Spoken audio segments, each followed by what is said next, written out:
Alam mo kung sino ako. Pwedeng kitain ko yung pamilya mo at patayin kayo sa gutom. Mga dukhang walang kwenta. Ang mga salitang iyon ay hindi basta bumabalot sa tenga ko. Tinusok nila ako mula sa labas hanggang sa pinakaloob ng pagkatao ko. Para akong binuhusan ng malamig na tubig sa gitna ng mainit na gabi. Nanigas ang buong katawan ko. Ang kamay kong may hawak na pitsil ay naninginig at ang mga daliri ko ay parang nawala ng lakas para humawak pa. Hindi ako makaimik. Hindi ako makagalaw. Nakatayo ako roon sa gitna ng napakaliwanag na ballroom ng isang marangyang hotel sa Makati. Habang ang libu-libong mata o parang ganoon ay nakatitig sa akin. Ang ilan ay nagtataka, ang iba ay natutuwa pa nga yata sa eksenang nagaganap. Alam ko mayaman si Bianca Alvarado. Kilala siya sa buong Manila bilang isa sa mga itinatanging anak ng angka ng Alvarado. Pero hindi ko inaasahan na sa harap ng napakaraming tao, magagawa niyang tapakan ang pagkatao ko ng ganito kalupit. Sandali. Dapat kong linawin, hindi ako estrangero sa ganitong uri ng paghamak. Lumaki ako mahirap. Alam ko ang pakiramdam ng gutom na walang makain, ng pagod na walang pahinga, ng pangarap na tila ba imposibleng maabot. Naranasan ko nang tingnan ako ng may pag-aalipusta dahil sa suot kong damit, dahil sa kinakain kong pagkain, dahil sa bahay na tinitirhan namin. Pero hindi ko pa naranasan na may isang taong hahadlangan ako sa harap ng daan-daang tao. Sisigawan ako at hahamakin ang aking pamilya, ang aking pinagmula ng ganito kawalang hiya. Anong tinititigan mo riyan? Sigaw ni Bianca, ang mga matay nag-aapoy sa galit. Hindi mo ba alam kung gaano kamahal ang damit na to? Titingnan mo pa yung mga basang kamay mo niyan? Napatingin ako sa mesa. Ilang patak ng tubig ang tumalsik mula sa pitchel nang may sumabay sa akin. Maliit na pagkakamali lamang aksidente, pero para kay Bianca, tila ba nagawa ko ang pinakamabigat na kasalanan sa mundong ito. Pasensya na po, miss. Bulong ko halos hindi marinig. Ang boses ko'y nanginginig hindi dahil sa takot sa kanya, kundi dahil sa sakit na bumabalot sa dibdib ko. Hindi ko po sinasadya. Pasensya, pasensya! Tumawa siya ng may paghamak, at ang tawa niyang yon ay tila kampana ng pagkawasak sa aking pandinig. Mabuti pa umuwi ka na lang sa inyo at magtanim ng palay mga dukhang katulad ninyo. Hindi bagay dito sa lugar na ito. Ang mga salitang iyon ay parang latigo. Bawat pantig ay humahagupit sa aking pagkatao. Naramdaman ko ang init na umaakyat sa aking mga pisingi hindi dahil sa hiya, kundi dahil sa matinding sakit. Ngunit hindi ako umimik. Hindi ako sumagot. Hindi ako maaaring sumagot. Dahil alam ko, mas alam ko. Kesa kanino man na, kapag nagsalita ako, maaaring mas lalo. Lamang akong mapahamak. At may mga panahon na ang katahimikan ng tanging sandata ng isang taong walang kapangyarihan. Miss Bianca, pakiusap po. Narinig ko ang boses ni Marites, ang aming supervisor na papalapit. Pero bago pa man siya makalapit, inunahan na siya ni Bianca. Manahimik ka. Sigaw ni Bianca, at ang boses niya'y puno ng pagbabanta. Huwag kang makikialam sa hindi mo dapat pinakikialaman. Tumigil si Marites. Nakita ko ang pag-aalala sa kanyang mga mata, pero hindi siya makalaban. Sino ba naman ako para ipaglaban niya? Isa lamang akong volunteer server sa gabing yon, nakasuot ng simpleng uniforme, nagtatago sa likod ng isang pangalang hindi totoo. Pero ang totoo, hindi ako isang simpleng server. Ako si Isabel Serrano Villarreal, ang asawa ng may-ari ng hotel na ito. Ngunit sa gabing yon, pinili kong maging isang volunteer upang makita ko mismo kung paano tinatrato ng mga mayayaman ang mga taong itinuturing nilang hamak. Hindi ko inaasahan na ganito pala ito kasakit. Tingnan mo nga naman! Patuloy ni Bianca, ang mga matay nagsisilipat-lipat sa mga taong nakapaligid sa amin. Ang mga taong katulad nila, ang akala nila ay makakasama nila tayo sa mga ganitong okasyon. Hindi ba kayo nahihiya? Hindi ba kayo nakakaramdam ng hiya? Ang mga tao sa paligid ay nagsimulang magbulungan. May mga ngiti sa mga labi ng ilan mga niting puno ng paghamak, puno ng panghuhusga. At sa mga sandaling iyon, naramdaman ko ang isang bagay na matagal ko nang hindi nararamdaman. Ang bigat ng pagiging walang halaga sa paningin ng iba. Miss Pakiusa po ako na po ang bahalang magpunas. Sinubukan ko magsalita, umaasang mapapawi ang galit niya. Ngunit bago ko pa man matapos ang aking pangungusap, may nangyaring hindi ko inaasahan. Hinawakan ni Bianca ang laylayan ng aking uniforme, ang damit na ibinigay sa akin ng hotel at buong lakas na hinila ito. Narinig ko ang malutong na tunog ng tela na napunit. Ang aking damit, ang aking uniforme ay napunit sa harap ng lahat. Bianca! May sigaw na narinig ako, boses ng isang lalaki. Ngunit hindi ko ito pinansin. Ang lahat ng atensyon ko ay nasa aking damit sa punit na iyon. Na tila ba sumisimbolo sa pagkapunit ng aking pagkatao? Tingnan ninyo. Tawa ni Bianca, hawak-hawak ang punit na tela na parang tropeo. Kahit ang damit niya hindi bagay sa kanya, tingnan ninyo kung gaano kapangit. Lumakas ang tawanan ng mga tao sa paligid. Ang ilan ay pumalakpak pa nga, at ako nakatayo ako ron hindi makagalaw, hindi makapagsalita. Ang mga mata ko'y nagsisimula ng mapuno ng luha, pero hindi ko hahayaang mahulog ang mga ito. Hindi ko sila bibigyan ng kasiyahan na makita akong umiyak. Miss Bianca, narinig ko ang boses ko, mahina ngunit matatag. Kung totoong tagasilbi lang ako, may karapatan ka pa bang gawin to sa akin? Tumigil ang lahat. Ang tawanan ay napalitan ng katahimikan. Ang mga tao ay nagtingin na naguguluhan sa aking narinig. Hindi nila inaasahan na sasagot ako. Hindi nila inaasahan na magtatanong ako. Ano? Nanlaki ang mga mata ni Bianca. Anong sinabi mo, sino ka? Para magsalita ng ganyan sa akin, nagtanong lang po ako, patuloy ko, ang boses ko'y hindi na nanginginig. Kung ako po'y isang simpleng tagasilbi lamang, may karapatan pa ba kayong gawin ito sa akin? Ang hamakin ako ang punitin, ang damit ko, ang ipahiya ako sa harap ng lahat. Kalapas tanganan. Sigaw ni Bianca, ang mukha'y namumula sa galit. Itinaas niya ang kanyang kamay, andang sampalin ako. Ngunit bago pa man bumagsak ang kanyang kamay, may naramdaman akong kamay na humawak sa aking balikat. Isang kamay na pamilyar. Isang kamay na puno ng proteksyon. Sapat na. Ang boses na iyon ay hindi malakas. Ngunit tila ba nagparalisa sa lahat? Ang lahat ay napatingin sa direksyon ng nagsalita. At nang makita nila kung sino ito ang buong ballroom, ay tila ba huminga ng sabay-sabay. Sigel. Nakasuot siya ng itim na suit, ang kanyang presensya ay tila ba nagpapaliwanag sa buong silid. Dahan-dahan niyang inalis ang kanyang jacket at inilagay ito sa aking mga balikat, tinatakpan ang punit sa aking uniforme. Gael Villarreal. Nautala sabi ni Bianca, ang mga matay nanlaki sa takot. Ikaw po pala ang may-ari ng... Hindi siya natapos. Hindi niya kailangang tapusin. Alam ng lahat kung sino si Gael. Ang may-ari ng hotel na ito. Ang isa sa pinakamayamang tao sa bansa. Ang lalaki hindi mo dapat galitin. Isabel. Mahinang sabi ni Gael, ang mga matay puno ng pag-aalala. Sapat na. Ako na ang bahala. Ang lahat ay nakatingin sa amin. Ang lahat ay naghihintay. Naghihintay kung ano ang gagawin ko. Naghihintay kung paano ko haharapin ang babaeng nagpahiya sa akin. At sa mga sandaling yon, may dalawang pagpipilian ako. Maari kong hayaang si Gael ang humawak nito. Maari kong hayaang gamitin niya ang kanyang kapangyarihan upang sirain si Bianca. Maari kong panuurin ang babaeng yon na lumuhod sa harap ko, humingi ng tawad at maramdaman ang sakit na naramdaman ko. Ngunit hindi ko gagawin yon. Dahil hindi ako ang taong iyon. Hindi ako ang taong gagamit ng kapangyarihan upang maghigante. Hindi ako ang taong magpapabagsak ng iba upang itaas ang sarili. Nakuha mo na ba? Tanong ni Bianca, ang boses ay nanginginig na.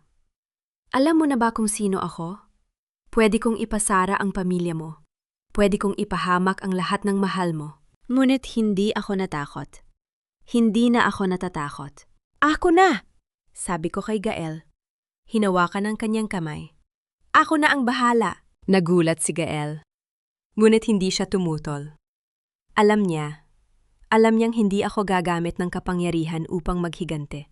Tumingin ako kay Bianca. Ang mga mata niya puno ng takot, puno ng pagkalito. Hindi niya alam kung ano ang gagawin ko.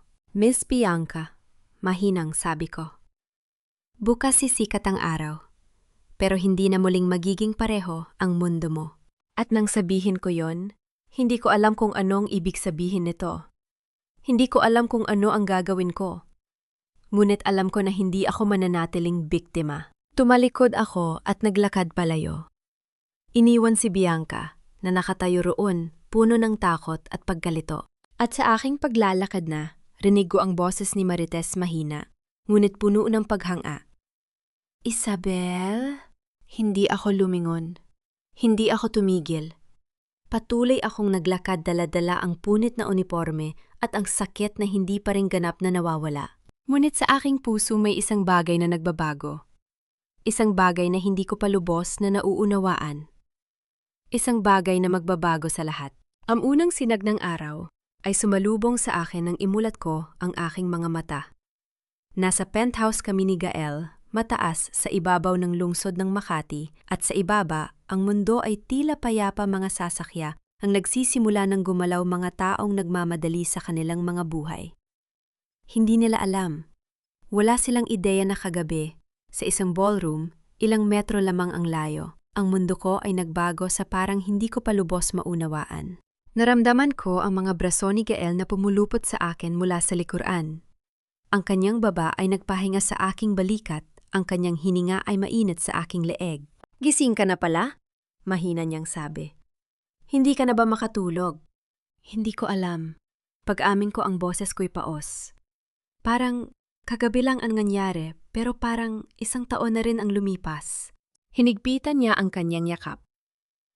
Isabel, alam kong hindi mo gusto ang ganitong usapan, pero kailangan kong itanong. Okay ka lang ba sa totoo lang? Napatingin ako sa malayo sa mga gusaling, nagliliwanag sa sikat ng araw. Hindi ko alam, Gael. Hindi ko alam kung ano ang nararamdaman ko. Galit, oo. Sakit, oo. Pero may iba pa, may kakaiba. Ano iyon? Hindi ko maipaliwanag. Parang may parte sa akin na natutuwa na hindi ako bumaba sa level niya, na hindi ako nagpatalo sa galit. Pero may parte rin sa akin na natatakot. Natatakot na baka hindi ko kayang harapin ang susunod na mangyayari. Hinalikan niya ang aking no. Kaya mo. Alam kong kaya mo. At nandito ako, hindi ba? Hindi kita iiwan. Sandali kaming nanahimik. Ang mundo sa ibaba ay patuloy na gumagalaw, walang pakialam sa mga pangyayari kagabi. Ngunit para sa akin, ang mundo ay tumigil. At ngayon, kailangan kong matutunan kung paano ito patakbuhin muli. Biglang nag-vibrate ang aking telepon. Pagkatapos ay, isa pa. At isa pa. Sunod-sunod na mga notification na tila ba sasabog ang aking telepon? Ano yun? Tanong ni Gael, ang kanyang boses ay puno ng pag-aalala. Kinuha ko ang aking telepono at tiningnan ang screen. Ang mga notification ay nagmumula sa social media, libu-libong mga mensahe, mga tags, mga shares. Ang aking puso ay biglang bumilis nang makita ko ang video. Ang video kagabi. Ang video ng kahihiyan ko. Ito ay kumakalat na. Gael. Nautal kong sabi ang aking mga kamay ay nanginginig habang hawak ang telepono. Kumakalat ang video. Lahat ng tao ay nakikita na. Kinuha niya ang telepono mula sa aking mga kamay at tiningnan ito. Ang kanyang panga ay nanigas. Sino ang nag-leak nito? Hahanapin ko sila. Hindi, Gael. Wag. Hinawakan ko ang kanyang braso. Hindi yon ang solusyon. Isabel, pinahiya ka nila.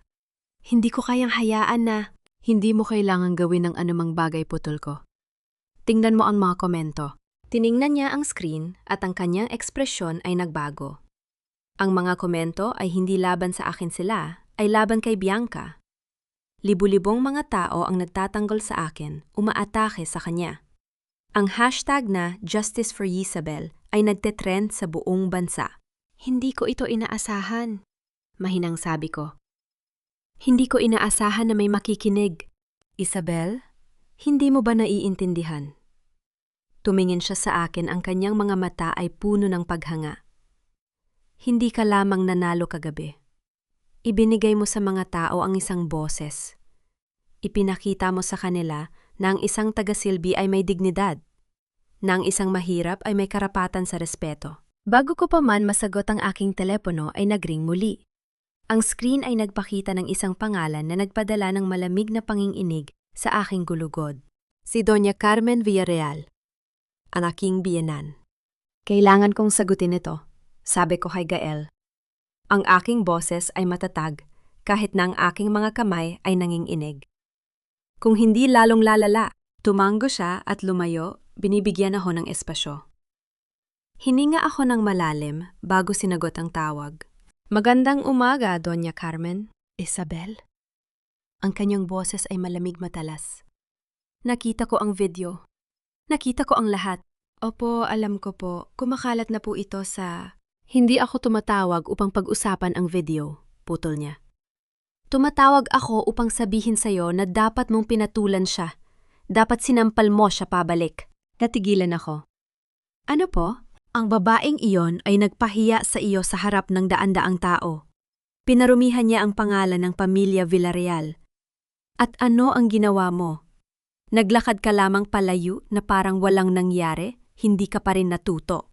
Hindi ko po kailangan yumuko sa level niya. Mahinahon kong sagot kahit na ang aking puso ay tumitibok ng malakas. Hindi ko po kailangan patunayan ang aking sarili sa pamamagitan ng paghihigante. Ang kahinaan mo ay hindi kabutihan, Isabel. Ito ay kahinaan. Sa mundong ito, kung hindi ka lalaban ikaw, ay uubusin. At ngayon, ang buong mundo ay nakatingin sa iyo. Ang bawat isa ay naghihintay kung ano ang iyong gagawin. Kung ano ang gagawin ng pamilya Villarreal. Gagawin ko po ang tama, matatag kong sabi. At ang tama ay hindi ang paghihigante. May mahabang katahimikan sa kabilang linya. Pagkatapos ay nagsalita si Doña Carmen, ang kanyang boses ay puno ng malamig na babala. Sana alam mo kung ano ang iyong ginagawa, Isabel. Sana hindi mo pagsisihan ang desisyong ito. Bumaba ang tawag. Nakatayo ako roon hawak ang telepon, o ang aking mga kamay ay nanginginig. Ngunit hindi dahil sa takot, hindi dahil sa galit. Dahil sa isang bagay na mas malalim ang kaalaman na ang aking desisyon kagabi ay may mga kahihinatnan na hindi ko pa lubos na uunawaan. Muli kong naramdaman ang mga braso ni Gael sa aking baywang. Ano ang sinabi ni Mama? Gusto niya ako maghigante? Mahinang sabi ko. Gusto niyang gamitin ko ang kapangyarihan ng pamilya Villarreal upang sirain si Bianca. At ano ang sasabihin mo? Tumingin ako sa kanya, ang aking mga mata ay puno ng determinasyon. Hindi ako ang taong yon. Hindi ko gagawin ang gusto niya. Sandali kami nagtitinginan. Pagkatapos ay numiti siya isang ngiti na puno ng pagmamalaki. Iyon ang dahilan kung bakit mahal kita, Isabel. Hindi dahil sa iyong pangalan, hindi dahil sa iyong kayamanan, kundi dahil sa kung sino ka. Bago ko pa man masagot ang aking telepo ay nag-vibrate muli. Ang screen ay nagpakita ng isang pangalan na nagpainit sa aking puso. Marites! Bulong ko sinasagot ang tawag. Isabel, anak. Ang boses ni Marites ay puno ng emosyon. Nakita ko ang video. Nakita ko ang lahat. Hindi ko alam kung paano kita pasasalamatan.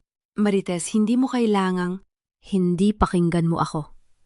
Putol niya ang kanyang boses ay nanginginig. Sa loob ng 20 taon ako ay nagtrabaho bilang taga-silbi. 20 taon ng mga taong tumitingin sa akin na parang hindi ako tao. 20 taon na mga taong tumatawag sa akin ng hoy sa halip na Marites. At kagabi, sa unang pagkakataon, may isang taong nagsalita para sa amin. May isang taong nagpakita sa mundo na kami ay may dignidad. Ang aking mga mata ay napuno ng luha. Marites, ang ginawa mo, Isabel, ay hindi lamang para sa iyong sarili. Ito ay para sa lahat ng mga taong hindi kaya magsalita. Para sa lahat ng mga taong pinapahiya araw-araw. Para sa lahat ng mga taong hindi nakikita. Salamat. Salamat sa pagpapatunay na kami ay mahalaga. Nang ibaba ko ang tawag, ang aking mga luha ay dumadaloy na. Ngunit hindi sila luha ng kalungkutan. Sila ay luha ng isang bagay na hindi ko maipaliwanag, isang halon ng kaginhawahan ng pagmamalaki ng isang bagay na mas malalim. Isabel? Nag-aalalang sabi ni Gael. Okay ka lang ba? Oo, bulong ko pinupunasan ang aking mga luha. Sa unang pagkakataon sa mahabang panahon, sa tingin ko ako ay magiging okay. Ngunit bago ko pa man matapos ang aking pangungusap ang aking telepon, ay nag-vibrate muli. Isang text message mula sa isang hindi kilalang numero. Binuksan ko ito at ang aking puso ay tumigil. Akala mo tapos na hindi pa. May alam akong sikreto tungkol sa asawa mo. At pagkatapos isang imahe ang lumitaw sa aking screen. Isang malabong larawan. Ngunit sapat na malinaw upang makilala ko ang mukha. Si Gael. Kasama ang isang babaeng hindi ko kilala. At sa sandaling iyon, ang mundo ko, ang mundo na aking pinaniniwala ang matatag, ay nagsimulang gumuho. May isang bagay akong hindi sinabi sa'yo. Tungkol sa pagkawala ni Celeste. Ang mga salitang iyon ay parang dagok sa aking dibdib. Nakatayo ako sa aming sala, hawak ang telepo na kung saan ko pa rin nakikita ang malabong larawan ni Gael. Kasama ang babaeng iyon, si Celeste. Ang babaeng may pangalan na ngayon ko lang nalaman. Ilang oras ang nakalipas. Gael nanginginig kong sabi. Sino siya? Sino talaga si Celeste? Umupo siya sa sopa. Ang kanyang muka ay biglang nagmukhang pagod. Isabel, gusto kong sabihin sa iyo ang lahat. Sana sinabi ko na sa iyo noon pa. Bakit hindi mo sinabi? Ang aking boses ay pumutol. 5 taon tayong kasal. 5 taon kong inisip na kilala kita. At ngayon may babaeng hindi mo man lang nabanggit? Dahil hindi ko alam kung paano. Mahinang sabi niya. Hindi ko alam kung paano sasabihin sa iyo na may taong minahal ko bago ka pa man dumating. Na may taong umalis sa buhay ko sa parang hindi ko inaasahan. Umupo ako sa tapat niya. Ang aking mga kamay ay nakakapit sa aking kandungan. Sabihin mo sa akin ang lahat. Na yon, napabuntong hininga si Gael. Si Celeste Ramirez. Nakilala ko siya 10 taon na ang nakalilipas bago pa man ako naging ganito. Bago pa man ako naging ang taong ito. Mahal ko siya. Oo, mahal ko siya. Ngunit ang aking pamilya, ang aking ina, ay hindi siya tinanggap. Bakit? Dahil hindi siya kabilang sa ating mundo. Mapait na sabi niya. Hindi siya galing sa mayamang pamilya. Walang pangalan, walang kayamanan. At para kay mama yon, ang pinakamahalaga. Naalala ko ang tawag ni Doña Carmen kanina. Ang malamig na boses niya. Ang paraan ng pagkontrol niya sa lahat. Ano ang nangyari sa kanya? Umalis siya. Sabi ni Gael, ang kanyang mga mata ay malayo. 5.5 taon na ang nakalilipas, bigla na lamang siyang nawala. Walang paalam, walang tawag, walang kahit anong bakas. Sinubukan kong hanapin siya, ngunit parang binalot siya ng lupa. At hindi mo na siya nakita mula noon.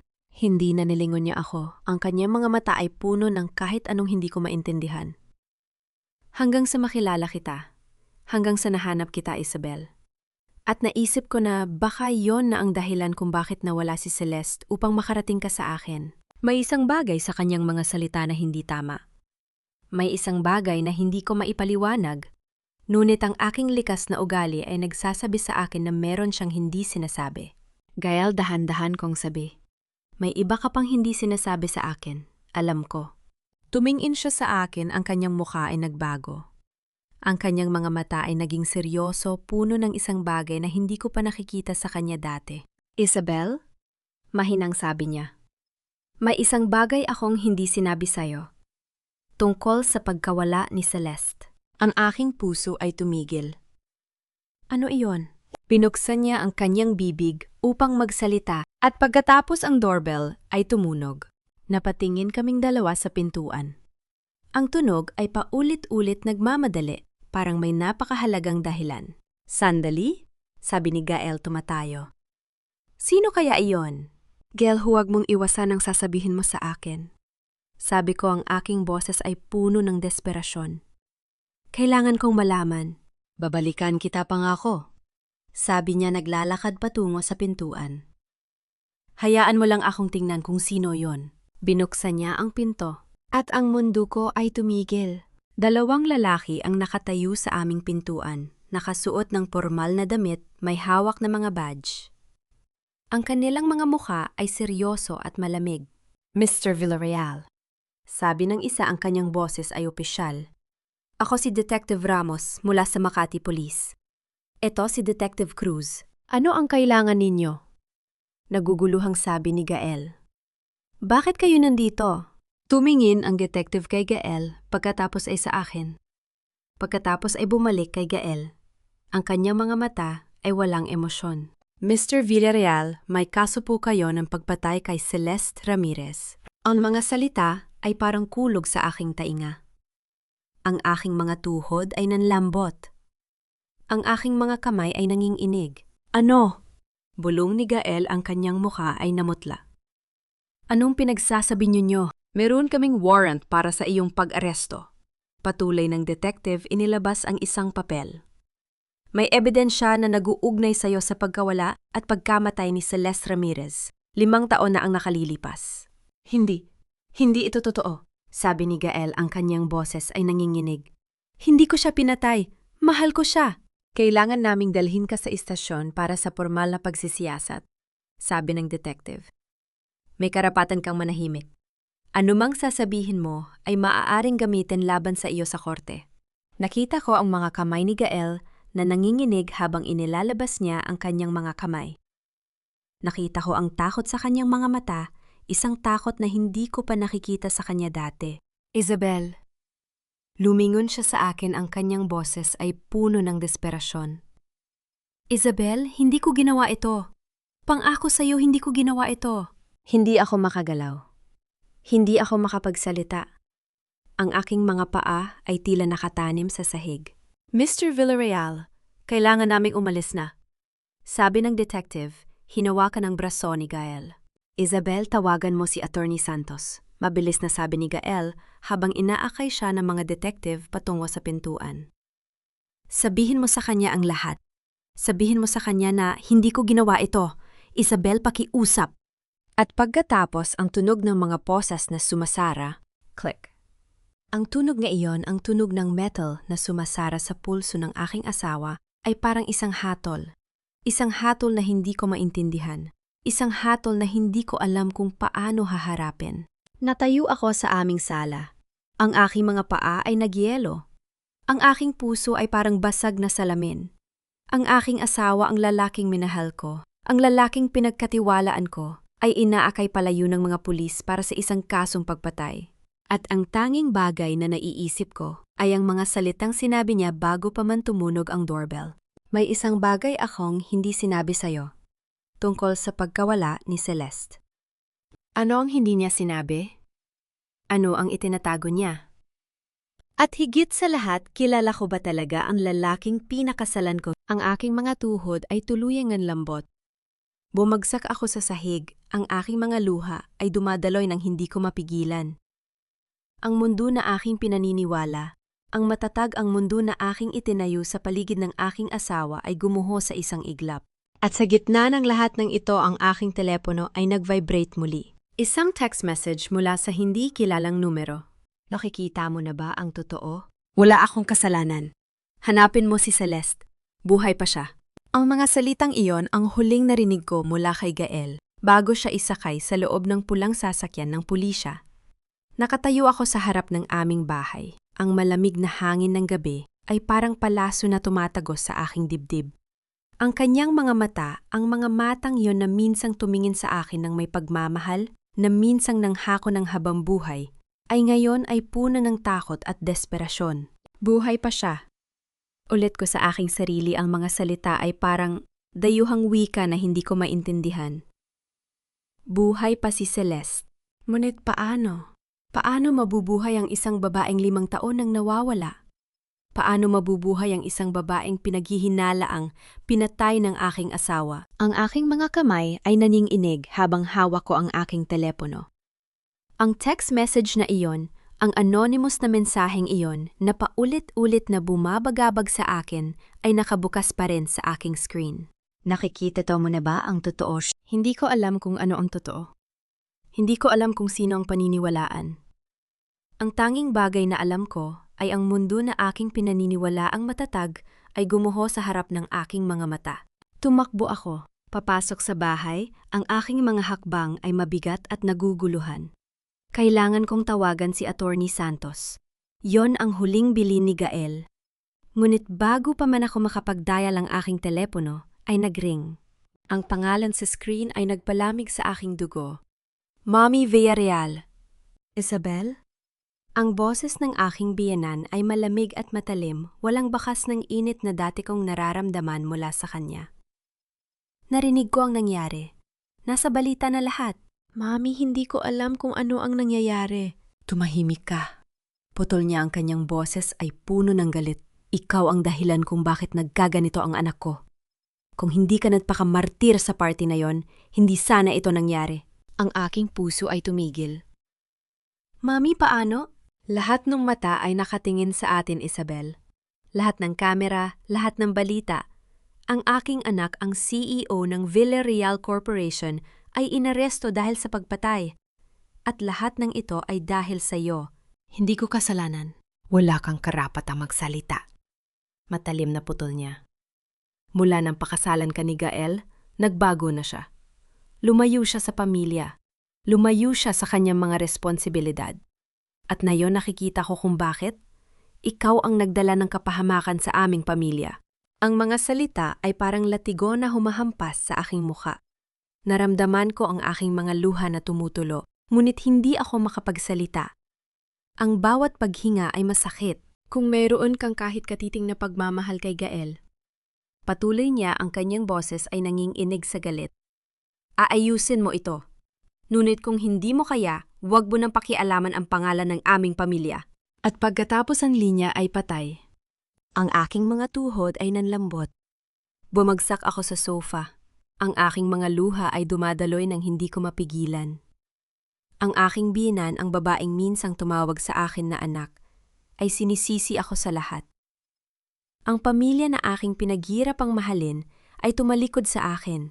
Ang aking telepono ay nag-vibrate muli. Hindi isang text, isang tawag. Ang pangalan sa screen ay nagbigay sa akin ng kaunting pag-asa. Marites. Isabel? Ang boses ni Marites ay puno ng pag-aalala. Nasa balita ka. Nasa lahat ng balita. Ano ang nangyayari? Marites? Ang aking boses ay basad. Hindi ko alam. Hindi ko maintindihan. Inaresto nila si Gael. Sinasabi nila na pinatay niya si Celeste. Celeste ang ex-girlfriend na iyon. Oo, may warrant siya. May ebidensya. Pero sinabi niya sa akin na buhay pa si Celeste, na dapat kong hanapin siya. May katahimikan sa kabilang linya. Pagkatapos marahan, nasabi ni Marites, "Saan ka ngayon?" "Sa bahay. Mag-isa." "Manatili ka dyan. Pupunta ako." "Marites, hindi mo kailangan." "Isabel?" Putol niya ang kanyang boses ay matatag. "Sinabi ko sa iyo noon at sasabihin ko mula. Hindi ka nag-iisa. Kakayanin natin ito." Ang mga salitang iyon, ang simpleng pangako na iyon ay nagpaluha sa akin ng mas malala. Sa gitna ng lahat ng kaguluhan, sa gitna ng lahat ng pagtataksil at pagdududa, may isang taong naniniwala sa akin. Makalipas ang 30 minuto, dumating si Marites. Niyakap niya ako ng mahigpit, ang kanyang mga braso ay parang isang kalasag laban sa mundo. "Okay ka lang?" Tanong niya, ang kanyang mga mata ay puno ng pag-aalala. Hindi, matapat kong sagot. "Hindi ako okay. Ang aking asawa ay nasa kulungan. Ang aking biyenan ay sinisisi ako at may isang taong nagpapadala sa akin ng mga mensaheng nagtatanong kung nakikita ko na ba ang totoo." "Anong totoo?" Tiningnan ko siya, ang aking mga mata ay namumula. "Hindi ko alam, Marites. Yun ang pinakamalungkot na bahagi. Hindi ko alam kung ano ang totoo. Hindi ko alam kung kilala ko ba talaga ang aking asawa." Umupo si Marites sa tabi ko, hinawakan ng aking mga kamay. "Isabel, kilala kita mula pa noong wala ka pang anuman. Nakita kitang lumaban, nakita kitang umiyak, nakita kitang bumangon. At alam kong may lakas ka para harapin ito. Paano ko haharapin ang isang bagay na hindi ko maintindihan? Sa pamamagitan ng paghahanap ng katotohanan," sabi niya. "Hindi sa pamamagitan ng pag-upo dito at pag-iyak." Sabi ni Gael na buhay pa si Celeste. Kung totoo yon, kailangan natin siyang hanapin. Ang kanya niyang mga salita ay parang isang spark sa dilim. Tumingin ako sa kanya, ang aking isipan ay nagsisimulang gumana muli. May alam ka ba tungkol kay Celeste? Tanong ko. Kaunti lang. Alam ko na ex-girlfriend siya ni Gael bago ka pa niya nakilala. Nawala siya mga 5 taon na ang nakalilipas. May mga tsismis na ang pamilya Villarreal ang may kinalaman sa pagkawala niya.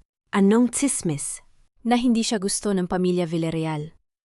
Na siya ay masyadong ordinaryo para sa kanilang anak. At isang araw nawala na lang siya. Walang bakas, walang paliwanag. Ang aking puso ay bumilis. Kung totoo yun, maaring may kinalaman ng pamilya Villarreal sa pagkawala niya. Hindi si Gael. Posible, sabi ni Marites. Ngunit kailangan natin ng ebidensya. Hindi natin kayang labanan ang pamilya Villarreal nang walang ebidensya.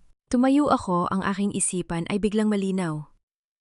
May alam akong lugar na maaaring magbigay sa atin ng mga sagot. Saan? Ang opisina ng dating abogado ni Gael. Si Attorney Santos. Siya ang humawak sa mga legal na gawain ni Gael bago pa man kami magpakasal. Kung may sinuman na may alam tungkol kay Celeste, siya iyon. Makalipas ang 1 oras, nakatayo kami ni Marites sa harap ng isang mataas na gusali sa Makati. Ang opisina ni Attorney Santos ay nasa ika-15 palapag. Ang aking mga kamay ay nanginginig habang pinindot ko ang elevator button. Han ka na ba? Tanong ni Marites. Hindi, matapat kong sagot. Ngunit kailangan kong maging... Ang elevator ay bumukas sa isang marangyang lobby. Ang sekretarya ni Attorney Santos, isang babaeng mukhang pamilyar, ay tumingin sa akin ng may pag-aalinlangan. Mrs. Villarreal. Sabi niya, ang kanyang boses ay nagulat.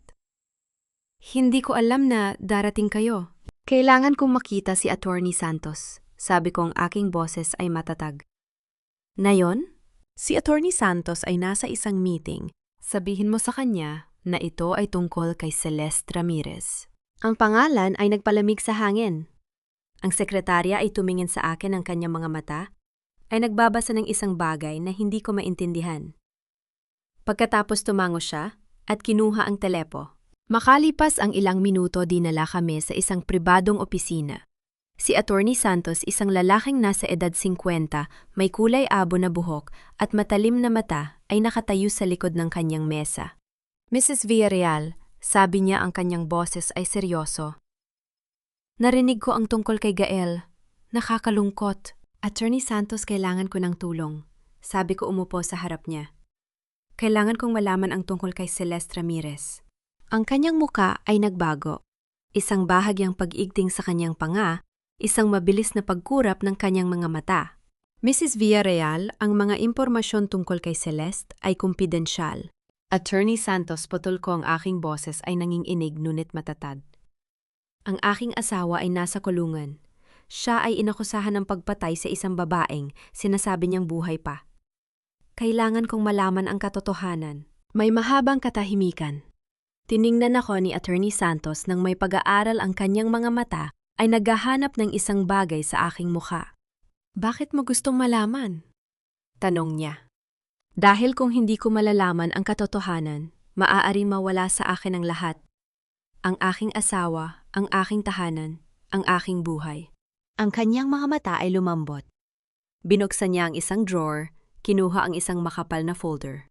Ang mga ito ay ang mga dokumento tungkol kay Celeste.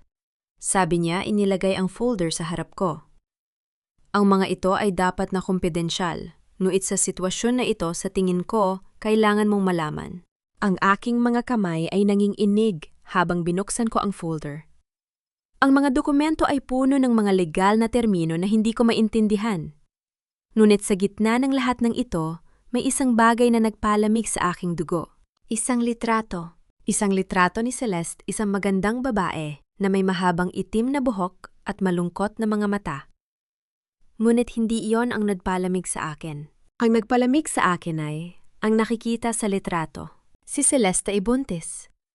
Ang kanyang tiyan ay bilog, ang kanyang kamay ay nakapatong dito. At sa likod ng litrato, may sulat kamay na petsa. Ang petsa ng kanyang pagkawala. Attorney Santos, ang aking boses ay halos pabulong.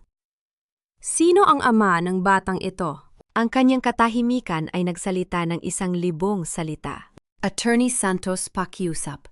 Kailangan kong malaman. Tiningnan niya ako ng may mahabang panahon.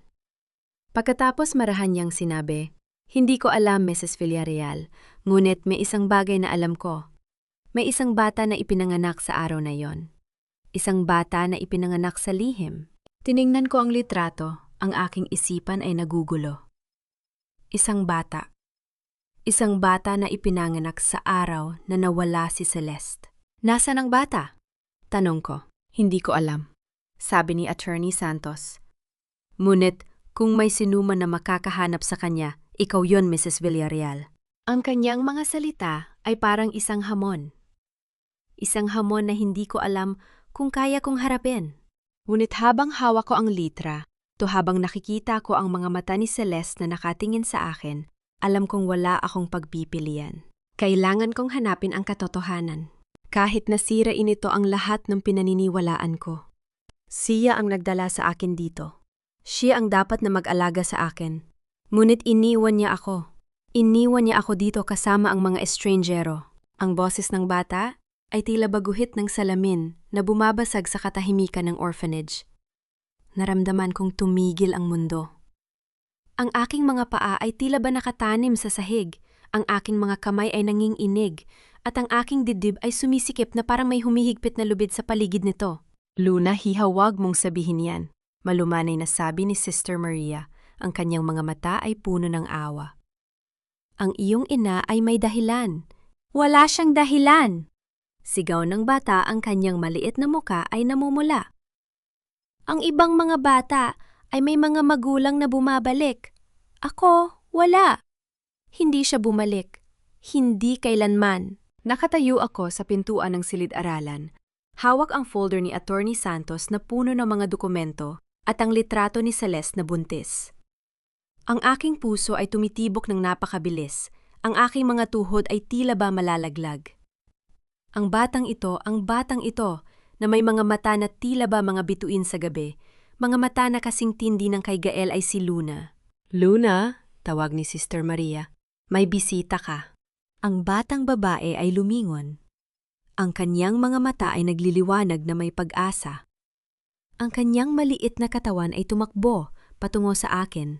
Ang kanyang mga paa ay humahampas sa lumang sahig na kahoy. Nang marating niya ako, yumakap siya sa aking mga binti. Ang kanyang mga braso ay mahigpit na nakapulupot. Ikaw ba ang nanay ko?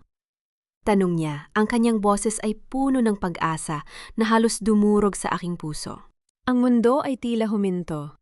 Naramdaman ko ang mga mata ni Sister Maria na nakatingin sa akin naghihintay. Ang bata ay nakatinggala sa akin ng kanyang mga mata. Ang mga mata ni Gael ay naghahanap ng sagot na hindi ko alam kung paano ibibigay.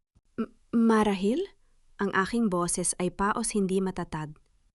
Marahil. Ang mga mata ni Luna ay nagliwanag, ang kanyang ngiti ay tila araw na sumisikat. Alam ko na darating ka. Sinabi ni Sister Maria na ang aking nanay ay babalik palang araw, at narito ka na. Niyakap niya ako ng mas mahigpit at naramdaman ko ang init ng kanyang maliit na katawan. Ang kanyang amoy banilya at lumang libro ay tila pamilyar kahit na hindi ko alam kung bakit. Ang aking mga mata ay napuno ng luha na hindi ko mapigilan. Luna, iha, sabi ni Sister Maria marahan na hinila ang bata palayo. Hayan muna nating mag-usap ang bisita natin. Pumunta ka muna sa silid-arala and maglaro ka muna. Pero, ang bata ay tumingin sa akin, ang kanyang mga mata ay nag-aalala. Babalik ka ba? Hindi ka ba mawawala tulad niya? Ang kanyang mga salita ay parang punyal sa aking puso. Hindi ako mawawala. Sabi ko, ang aking boses ay nanginginig. Pang-ako ko. Tumango si Luna, ang kanyang ngiti ay bumalik. Sige, maglalaro muna ako. Pero babalik ka ha? Babalik ako, sabi ko. Kahit na hindi ko alam kung paano ko tutuparin ang pangakong iyon. Nang mawala ang bata sa silid-aralan, ang katahimikan ay bumalik. Tumingin ako kay Sister Maria, ang aking mga kamay ay nanginginig habang hawak ko ang folder. Sister Maria, ang aking boses ay halos pabulong. Kailangan kong malaman ang tungkol sa kanya.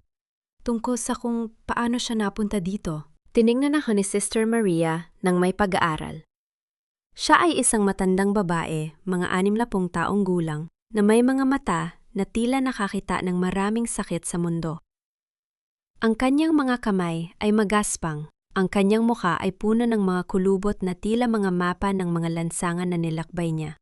"Halika," sabi niya, inakay ako sa isang maliit na opisina. "May sasabihin ako sa iyo."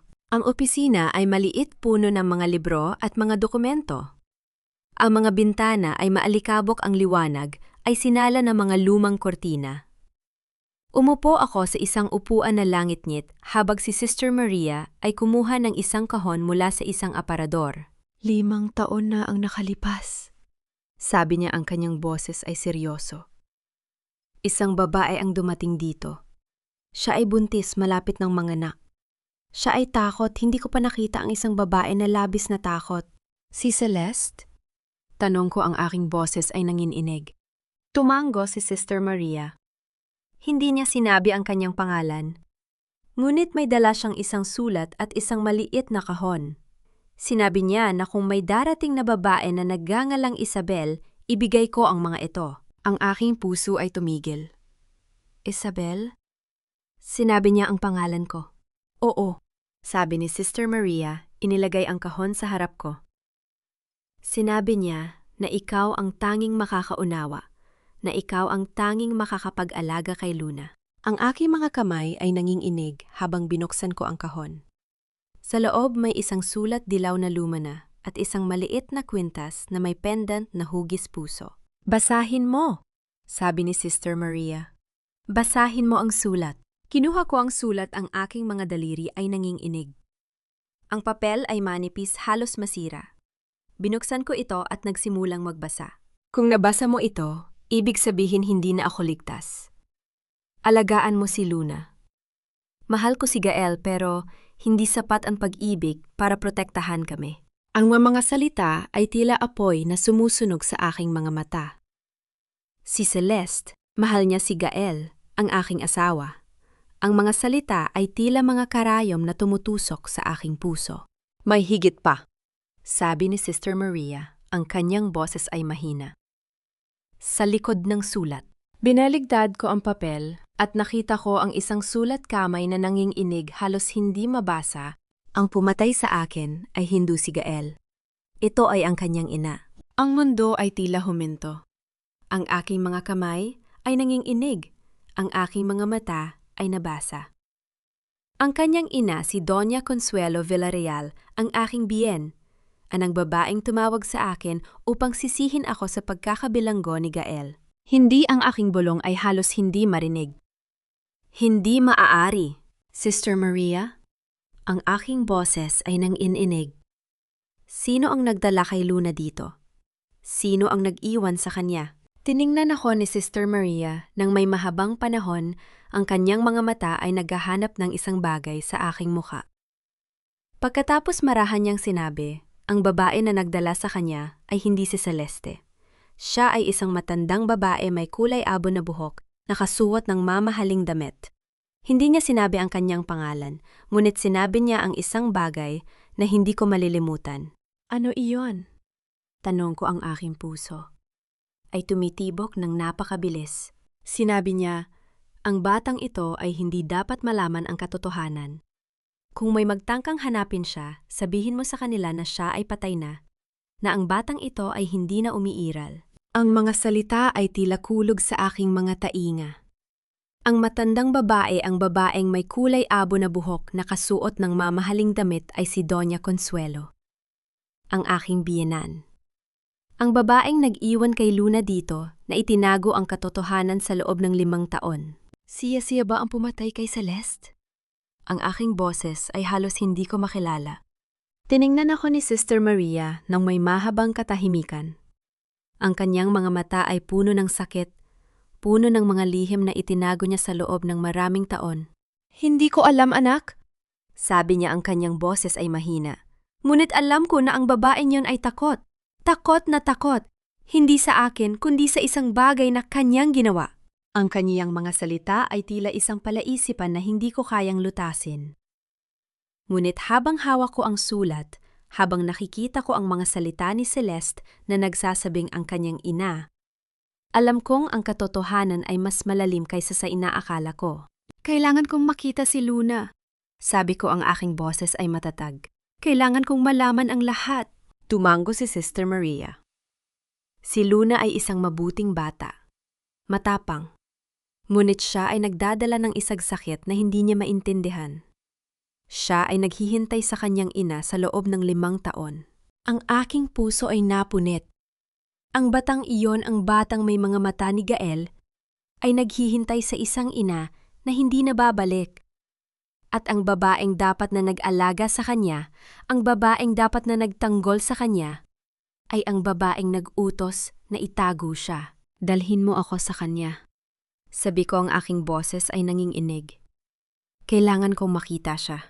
Nang bumalik ako sa silid-aralan, nakita ko si Luna na nakaupo sa isang sulok, naglalaro ng mga lumang laruan. Ang kanyang maliit na muka ay nakatuon, ang kanyang mga mata ay tila naghahanap ng isang bagay na hindi niya mahanap. Luna, tawag ko, ang aking boses ay malambing. Tumingala siya, ang kanyang mga mata ay nagliwanag. Nandito ka pa? Sigaw niya, tumakbo patungo sa akin.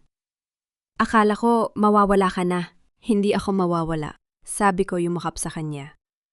Naramdaman ko ang kanyang maliit na katawan na nanginginig, ang kanyang mga braso ay mahigpit na nakapulupot sa akin. Nandito na ako.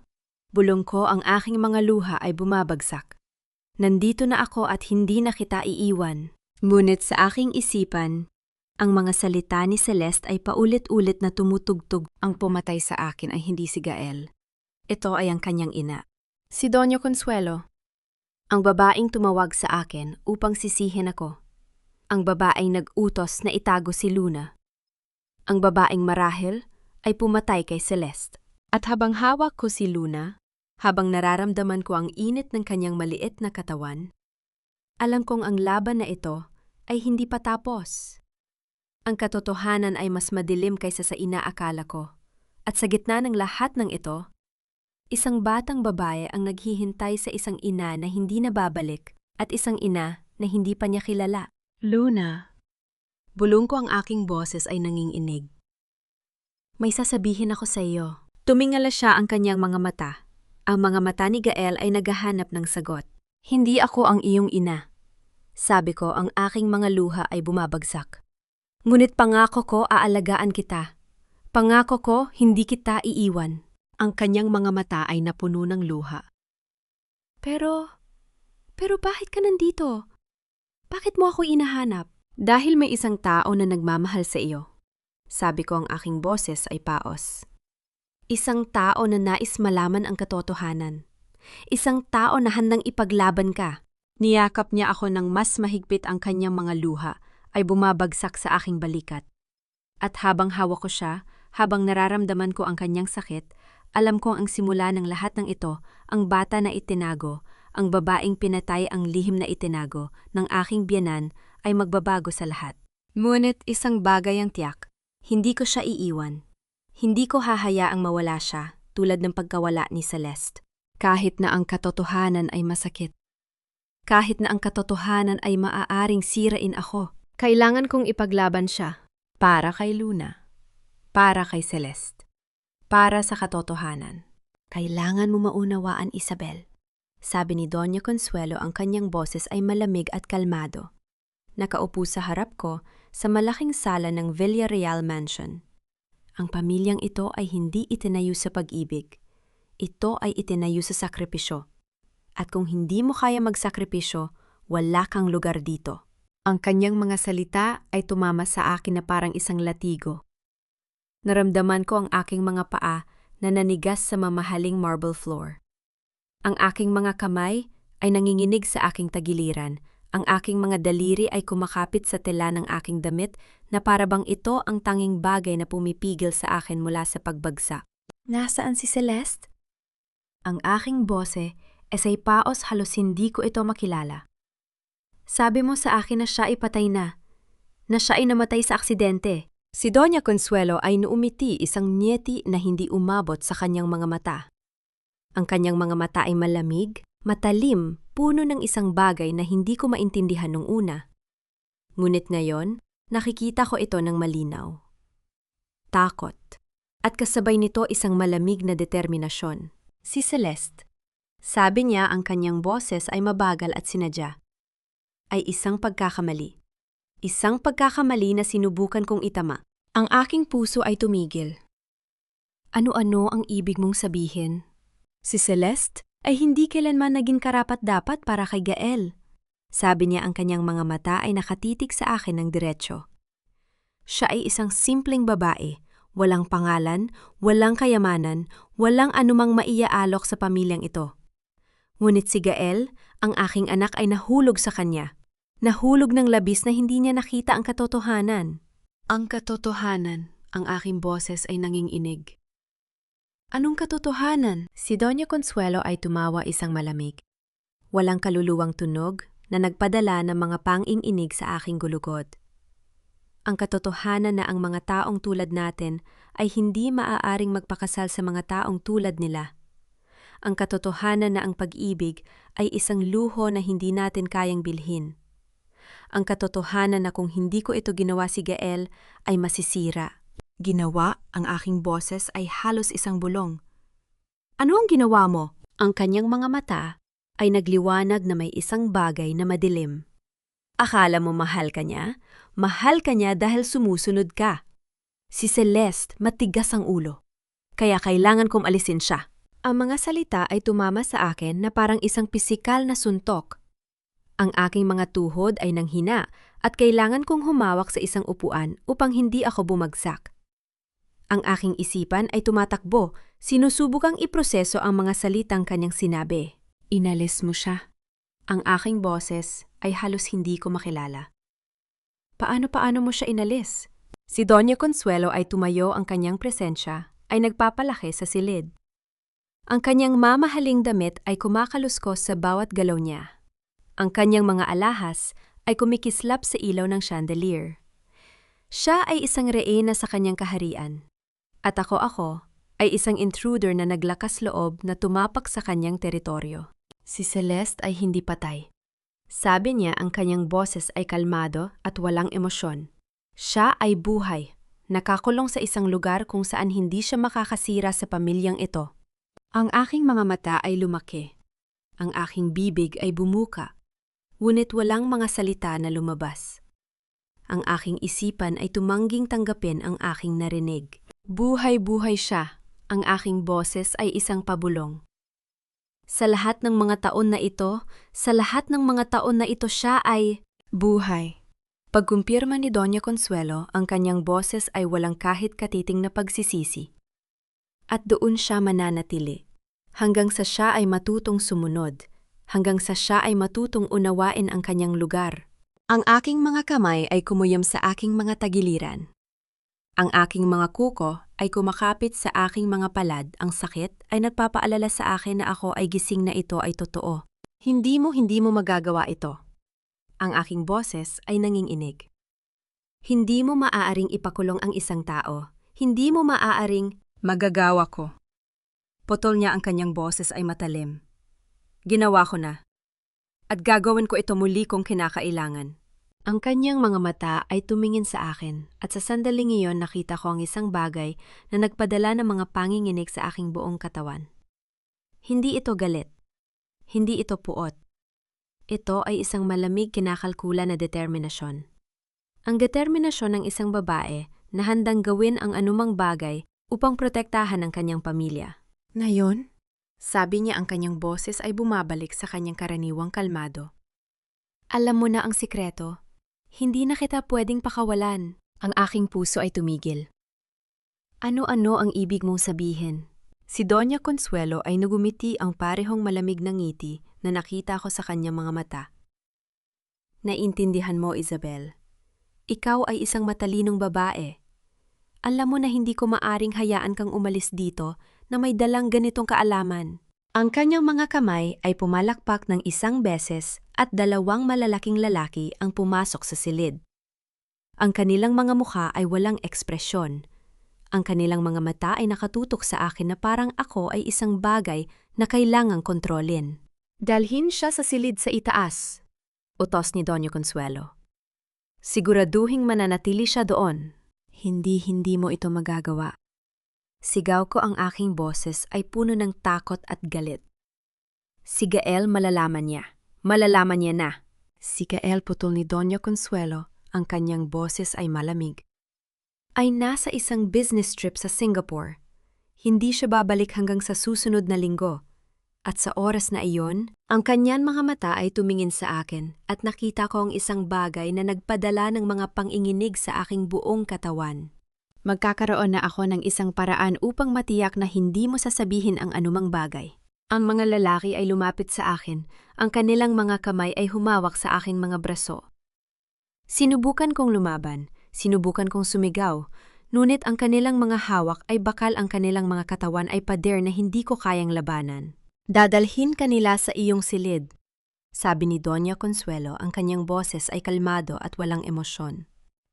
Maiintindihan mo sa paglipas ng panahon na ito ay para sa ikabubuti ng lahat. Hindi ito para sa ikabubuti ng lahat? Sigaw ko, ang aking mga luha ay bumabagsak. Ito ay para sa iyong sariling kapakanan. Para sa iyong sariling... Tama na. Putol niya, ang kanyang boses ay matalim. Dalhin siya. Ang mga lalaki ay kinaladkad ako, paakyat ng hagdan. Ang aking mga paa ay halos hindi ko makapit sa sahig. Ang aking isipan ay tumatakbo. Subukang mag-isip ng isang paraan upang makatakas isang paraan, upang tumawag ng tulong. Ngunit ang aking telepono ay naiwan sa aking bag. Na naiwan sa ibaba. Ang aking puso ay lumubog, habang ako ay itinulak sa isang silid. Ang pinto ay sumara sa likod ko na may isang malakas na tunog. Narinig ko ang susi na lumiko, ang kandado na kumakapit. Ako ay nakulong. Tumakbo ako sa bintana, sinusubukang buksan ito.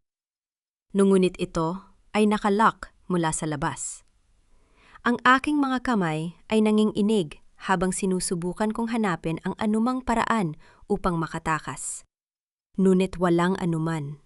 Ang silid ay walang laman, isang kama, isang mesa, isang upuan. Walang telpono, walang anumang maaaring gamitin upang tumawag ng tulong. Umupo ako sa sahig. Ang aking mga tuhod ay nakayakap sa aking dibdib. Ang aking mga luha ay bumabagsak ng hindi ko mapigilan. Ang aking isipan ay puno ng mga imahe si Celeste nakakulong sa isang lugar na hindi ko alam. Si Luna naghihintay sa isang ina na hindi nababalik. Si Gael hindi alam ang katotohanan. At si Doña Consuelo ang babaeng handang sirain ang sinuman upang protektahan ang kanyang pamilya. Ano ang gagawin ko? Bulong ko sa aking sarili, ang aking boses ay paos. Ano ang gagawin ko? Ang aking mga mata ay tumingin sa binta na nakikita ang mga ilaw ng Maynila sa malayo. Ang mga ilaw na yon ay kumakatawan sa kalayaan sa pagtakas sa isang buhay na hindi ko alam kung makikita ko muli. At pagkatapos ang aking telepono ay nag-vibrate. Ang aking puso ay tumigil. Tumingin ako sa aking bulsa. Ang aking telepono ay nandyan. Hindi ko ito naiwan sa aking bag. Itinago ko ito sa aking bulsa nang hindi ko namamalayan. Mabilis kong kinuha ito, ang aking mga kamay ay nanginginig habang binubuksan ko ang screen. Isang mensahe ang lumitaw mula sa isang numero na hindi ko kilala. Naslabas ako. Buksan mo ang bintana. Ang aking puso ay tumibok ng mabilis. Sino-sino ang nagpadala nito? Paano nila nalaman na ako ay narito? At pagkatapos ang pangalan ay lumitaw sa screen. Bianca. Ang aking mga mata ay lumaki. Bianca ang babaeng nagpahiya sa akin. Ang babaeng nagtangkang sirain ako ay nasa labas. Sinasabi niya sa akin na buksan ang bintana. Ang aking mga kamay ay nanginginig habang tumingin ako sa bintan, ang nakikita ang isang anino sa labas. Isang figura na nakatayo sa hardin nakatingin sa akin. Si Bianca. Ang babaeng kahapon ay aking kaaway. Ngayon siya ang tanging pag-asa ko. Tumakbo ako sa bintana. Ang aking mga kamay ay nanginginig habang sinusubukan kong buksan ito. Ngunit ito ay nakalock. Nakalock mula sa labas. Bianca.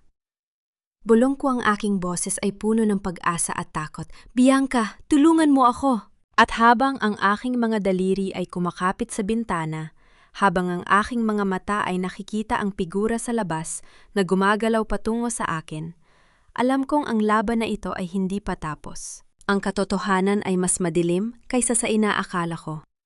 At sa gitna ng lahat ng ito, sa gitna ng mga kasinungalingan, sa gitna ng mga lihim, sa gitna ng isang pamilya na handang sirain ang sinuman upang protektahan ang kanilang sarili, isang bagay ang tiyak, hindi ako susuko. Para kay Luna, para kay Celeste, para sa katotohanan. At habang ang aking mga daliri ay kumakapit sa bintana, habang ang aking mga mata ay nakikita si Bianca, napapalapit ang aking puso ay puno ng isang bagong pag-asa.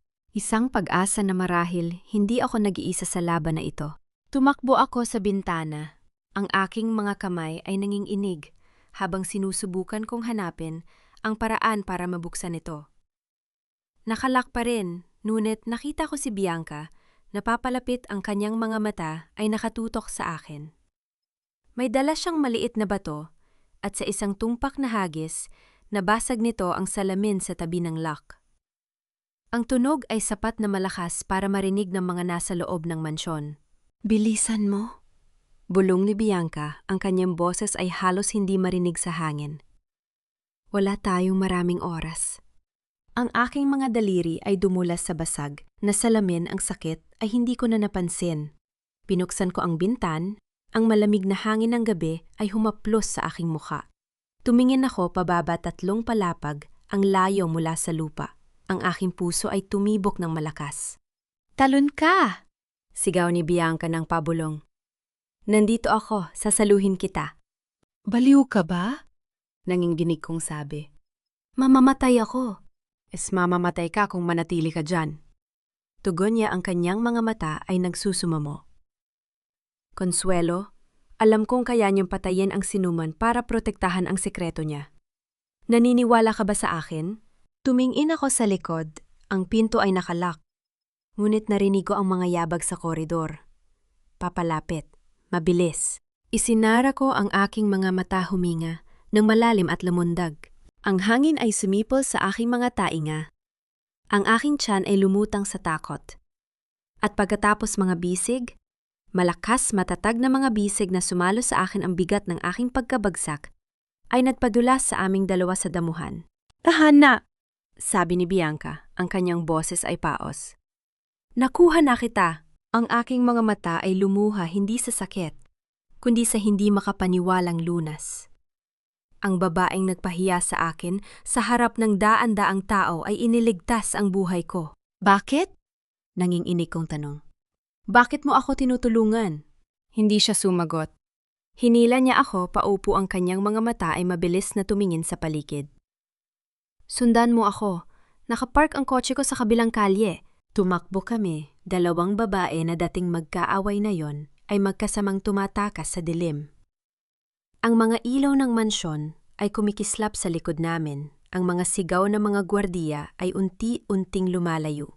Nang makapasok kami sa kotse ni Bianca, isang itim na SUV, na ang makina ay bukas na huminga siya ng malalim, ang kanyang mga kamay ay kumakapit sa manibela. Alam kong galit ka sa akin. Sabi niya, ang kanyang boses ay tahimik. At hindi kita masisisi, pero may mas malaking kalaban tayo. Ano-ano ang ibig mong sabihin? Tumingin siya sa akin, ang kanyang mga mata ay puno ng isang sakit na hindi ko pa nakikita sa kanya.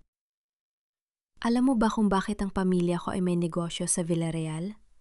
Dahil nung ako ay bata pa, pinilit ng lola ni Gael, ang ina niya, ang aking ama, na pumirma ng isang kontrata na halos pumatay sa aming kumpanya. Sinabi niya, pipirmahan mo ito o mawawala ang lahat. Ang aking puso ay tumigil. Si Doña Consuelo, tumanggo siya, ang kanyang panga ay naninigas. Ang pamilya Alvarado ay may utang sa Villarreal, isang utang na hindi namin kayang bayaran. Kaya nung nalaman kong si Celeste ay nawala, at nang marinig ko ang mga bulungan tungkol sa kung paano itinago ng matandang babae ang mga tao na nagbabanta sa kanyang imperyo, alam kong kailangan kong kumilos. Hindi para sa iyo, para sa aking sarili, para sa aking pamilya. Napalunok ako, ang aking mga kamay ay nanginginig. Saan-saan natin hahanapin si Celeste? Batangas! Mabilis na sabi niya, binubuksan ng makina. May impormante ako na nagsabing may nakita siyang isang babae na itinago sa isang lumang bodega malapit sa daungan. Hindi ako sigurado kung siya iyon pero subukan natin. Putol ko ang aking boses ay matatag. Kailangan nating subukan. Ang biyahe patungong Batangas ay tahimik. Ang mga ilaw ng Maynila ay unti-unting naglaho, pinalitan ng mga madilim na kalsada at mga puno na sumasayaw sa hangin. Ang aking isipan ay puno ng mga tanong. Paano nalaman ni Bianca ang lahat ng ito? Bakit siya ngayon lang kumilos? At higit sa lahat, ano ang gagawin natin kapag nakarating tayo doon? May baril ka ba? Tanong ko, ang aking boses ay halos bulong. Tumingin siya sa akin, ang kanyang mga mata ay nag-aalangan. Hindi, pero may plano ako. Anong plano? Hindi ko alam. Matapat niyang sabi. Pero mas mabuti na yon kaysa sa walang plano, tama ba? Hindi ako makasagot. Ang kanyang katapatan, ang kanyang kahinaan ay mas nakakatakot kaysa sa kanyang kayabangan. Makalipas ang 2 oras, huminto ang SUV sa harap ng isang abandonadong bodega. Ang pangalan nito ay halos hindi nababasa. Almar's Trading. Ang mga letra ay kupas at kinakalawang. Ang mga ilaw sa loob ay mahina, ngunit sapat upang makita ang mga anino na gumagalaw. Nandito siya. Sabi ni Bianca, ang kanyang boses ay tiyak. Nararamdaman ko. Tumingin ako sa kanya.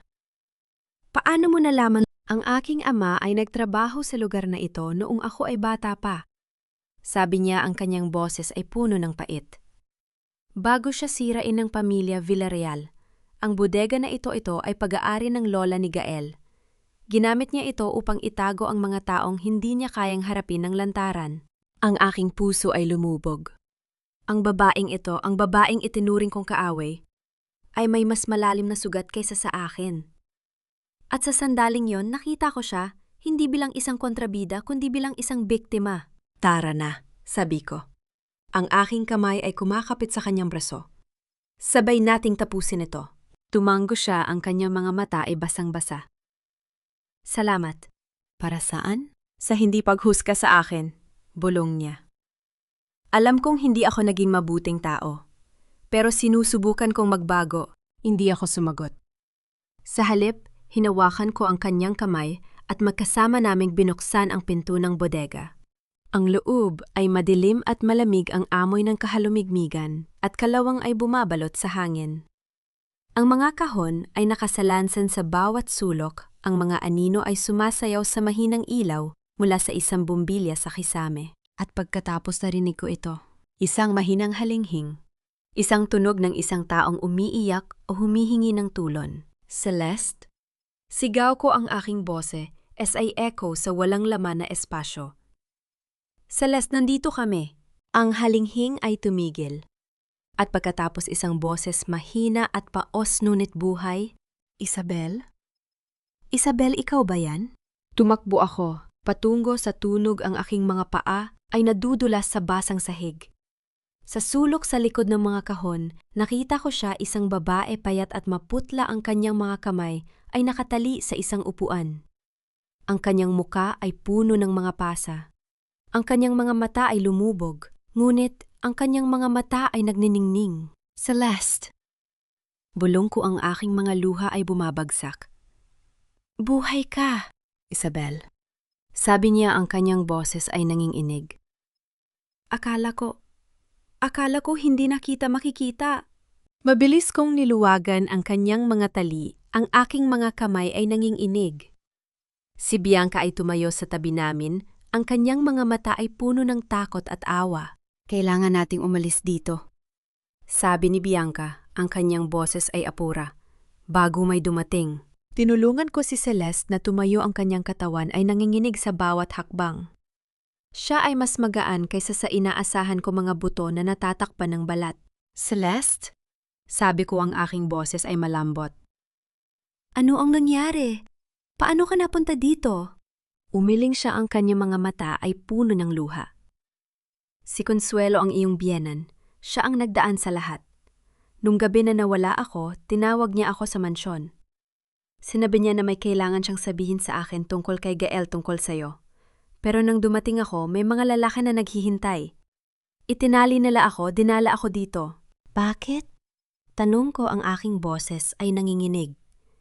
Bakit kanya itinago? Tumingin siya sa akin, ang kanyang mga mata ay puno ng isang malalim na sakit. Dahil alam ko ang katotohanan tungkol kay Gael, tungkol sa kanyang ama, tungkol sa kung paano namatay ang kanyang ama, ang aking puso ay tumigil.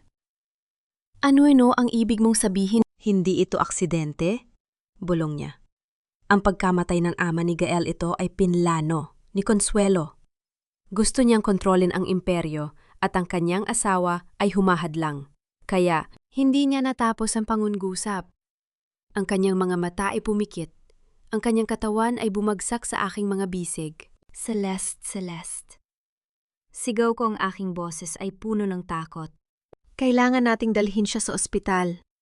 Sabi ni Bianca, ang kanyang boses ay matatag. Ngayon na. Tumango ako, ang aking mga kamay ay nanginginig habang hawak ko si Celeste. Tama ka. Tara na.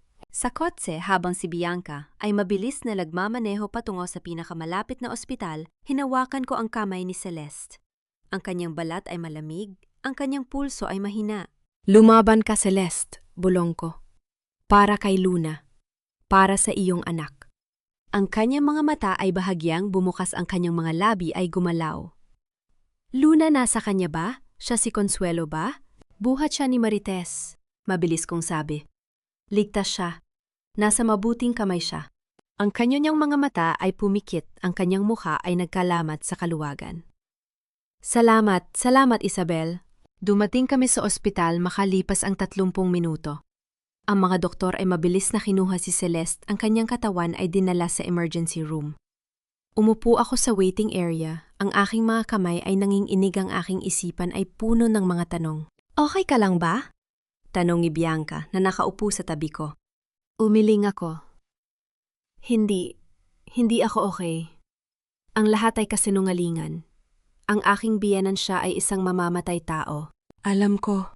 Sabi ni Bianca, ang kanyang boses ay tahimik. Kaya ako kayo tinulungan. Hindi lang para sa'yo, para sa aking pamilya, para sa lahat ng sinaktan niya. Tumingin ako sa kanya, ang aking mga mata ay puno ng luha.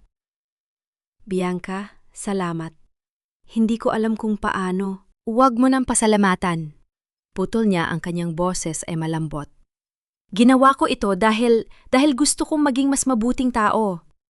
Hindi ko alam kung paano magsisimula, pero ito na siguro ang simula. Ngumiti ako. Ang aking mga luha ay bumabagsak. Ito na nga.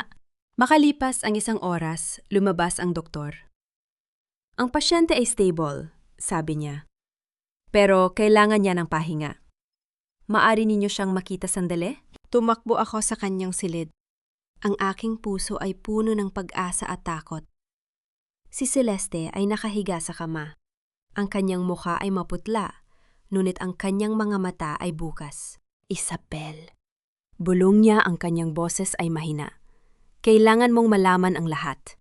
Ang lahat ng ginawa ni Consuelo. Ang lahat ng kanyang sikreto. Umupo ako sa tabi niya, ang aking kamay ay kumakapit sa kanya. Sabihin mo sa akin, lahat. At habang nagsasalita siya, habang ang kanyang mga salita ay nagpinta ng isang larawan ng isang babae na handang sirain ang lahat para sa kapangyarihan, ang aking puso ay napuno ng isang bagong determinasyon. Hindi ko hahayaan na manalo si Consuelo. Hindi para kay Gael. Hindi para kay Luna. Hindi para sa katotohanan. Nang matapos si Celeste, tumayo ako, ang aking mga mata ay puno ng apoy. Kailangan nating pumunta sa pulis. Na yun na. Tumango si Bianca. Tara na. Ngunit bago kami makalabas ng ospital, ang aking telepono ay nag-vibrate. Isang mensahe mula sa isang numero na hindi ko kilala. Si Gael ay pinalaya. Walang sapat na ebidensya. Ngunit si Consuelo ay nasa labas kasama ang kanyang abogado. Sinasabi niya na may kaso pa rin siya laban sa kanyang anak. Ang aking puso ay lumubog. Tumingin ako kay Bianca. Ang aking mga mata ay puno ng takot. Kailangan nating bilisan, sabi ko. Bago pa huli ang lahat, tumakbo kami sa kotse. Ang aming mga puso ay tumatakbo. Ang aming mga isipan ay puno ng mga posibilidad.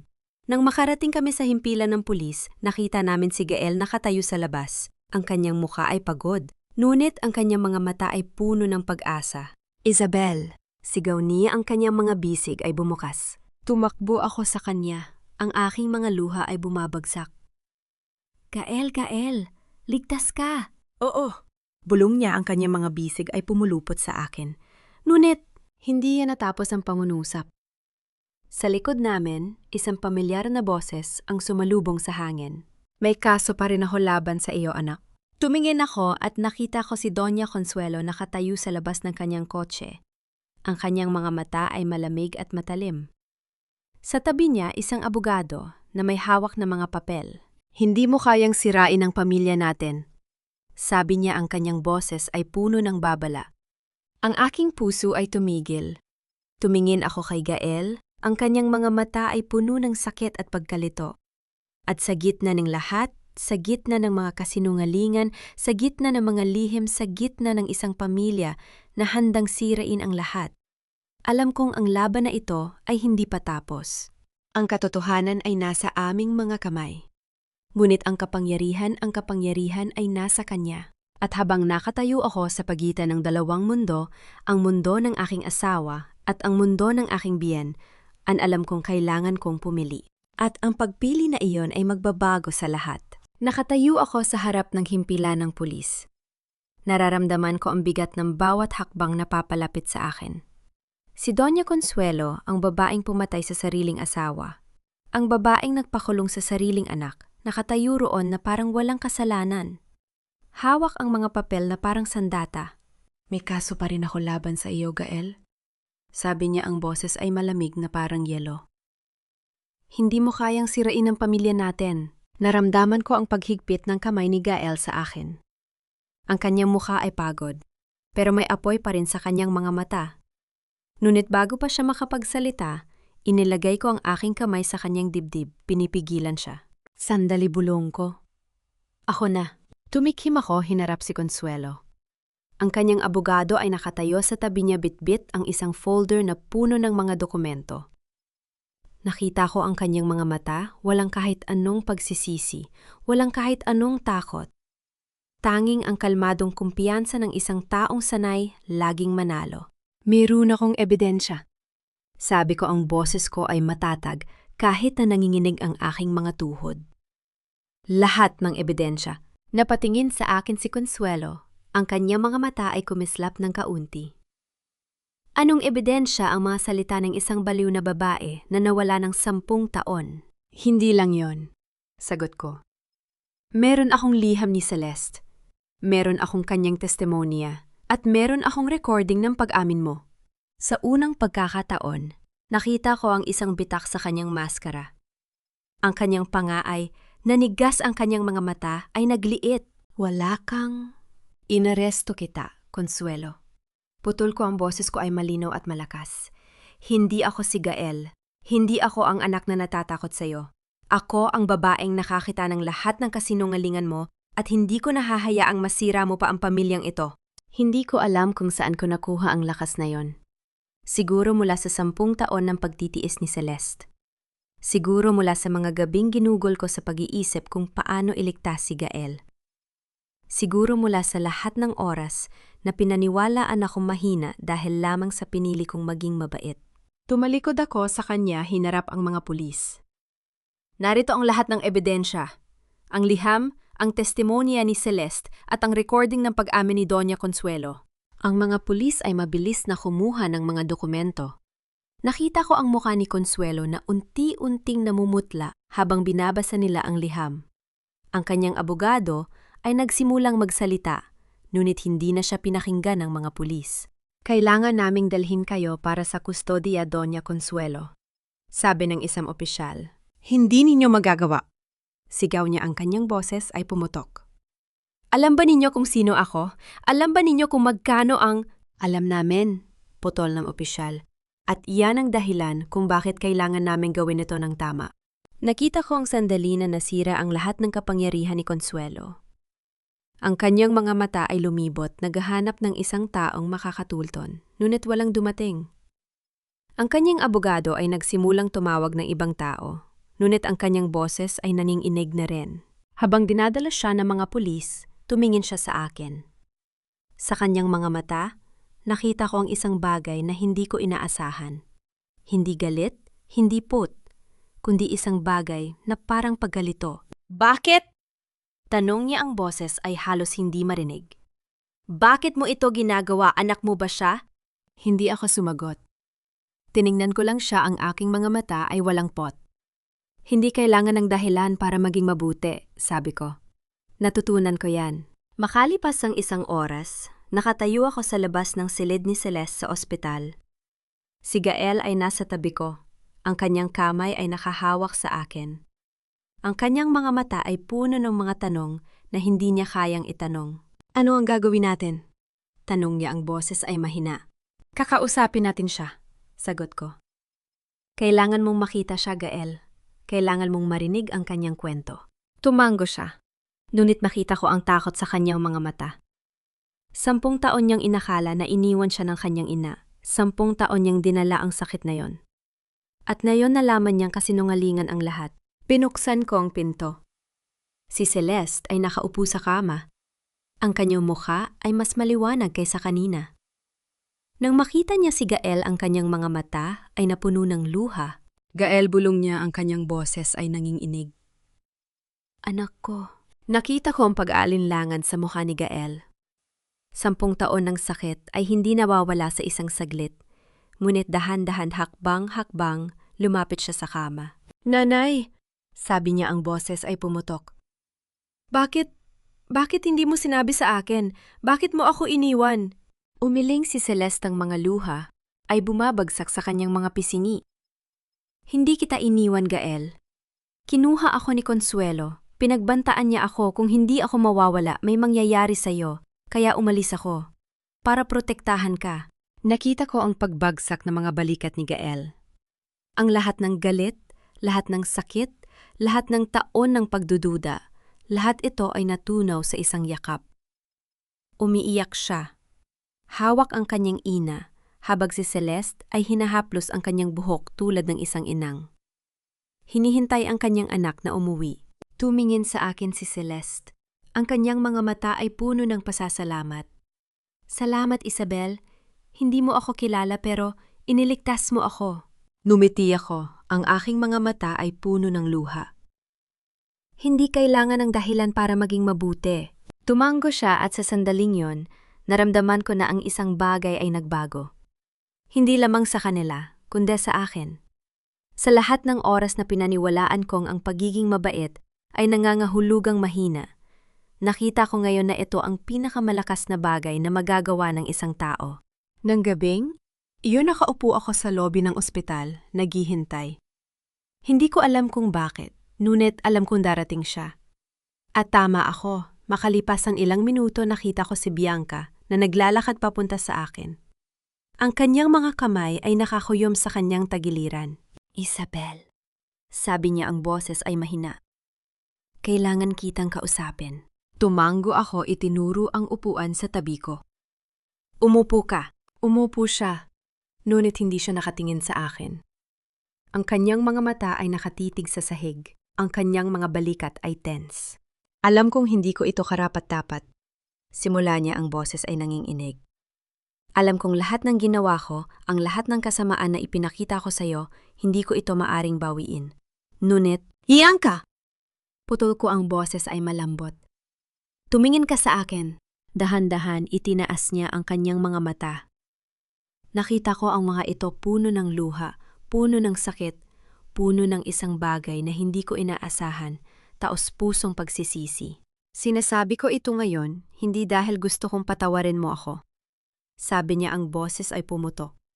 Kundi dahil kailangan kong marinig ito ng isang tao.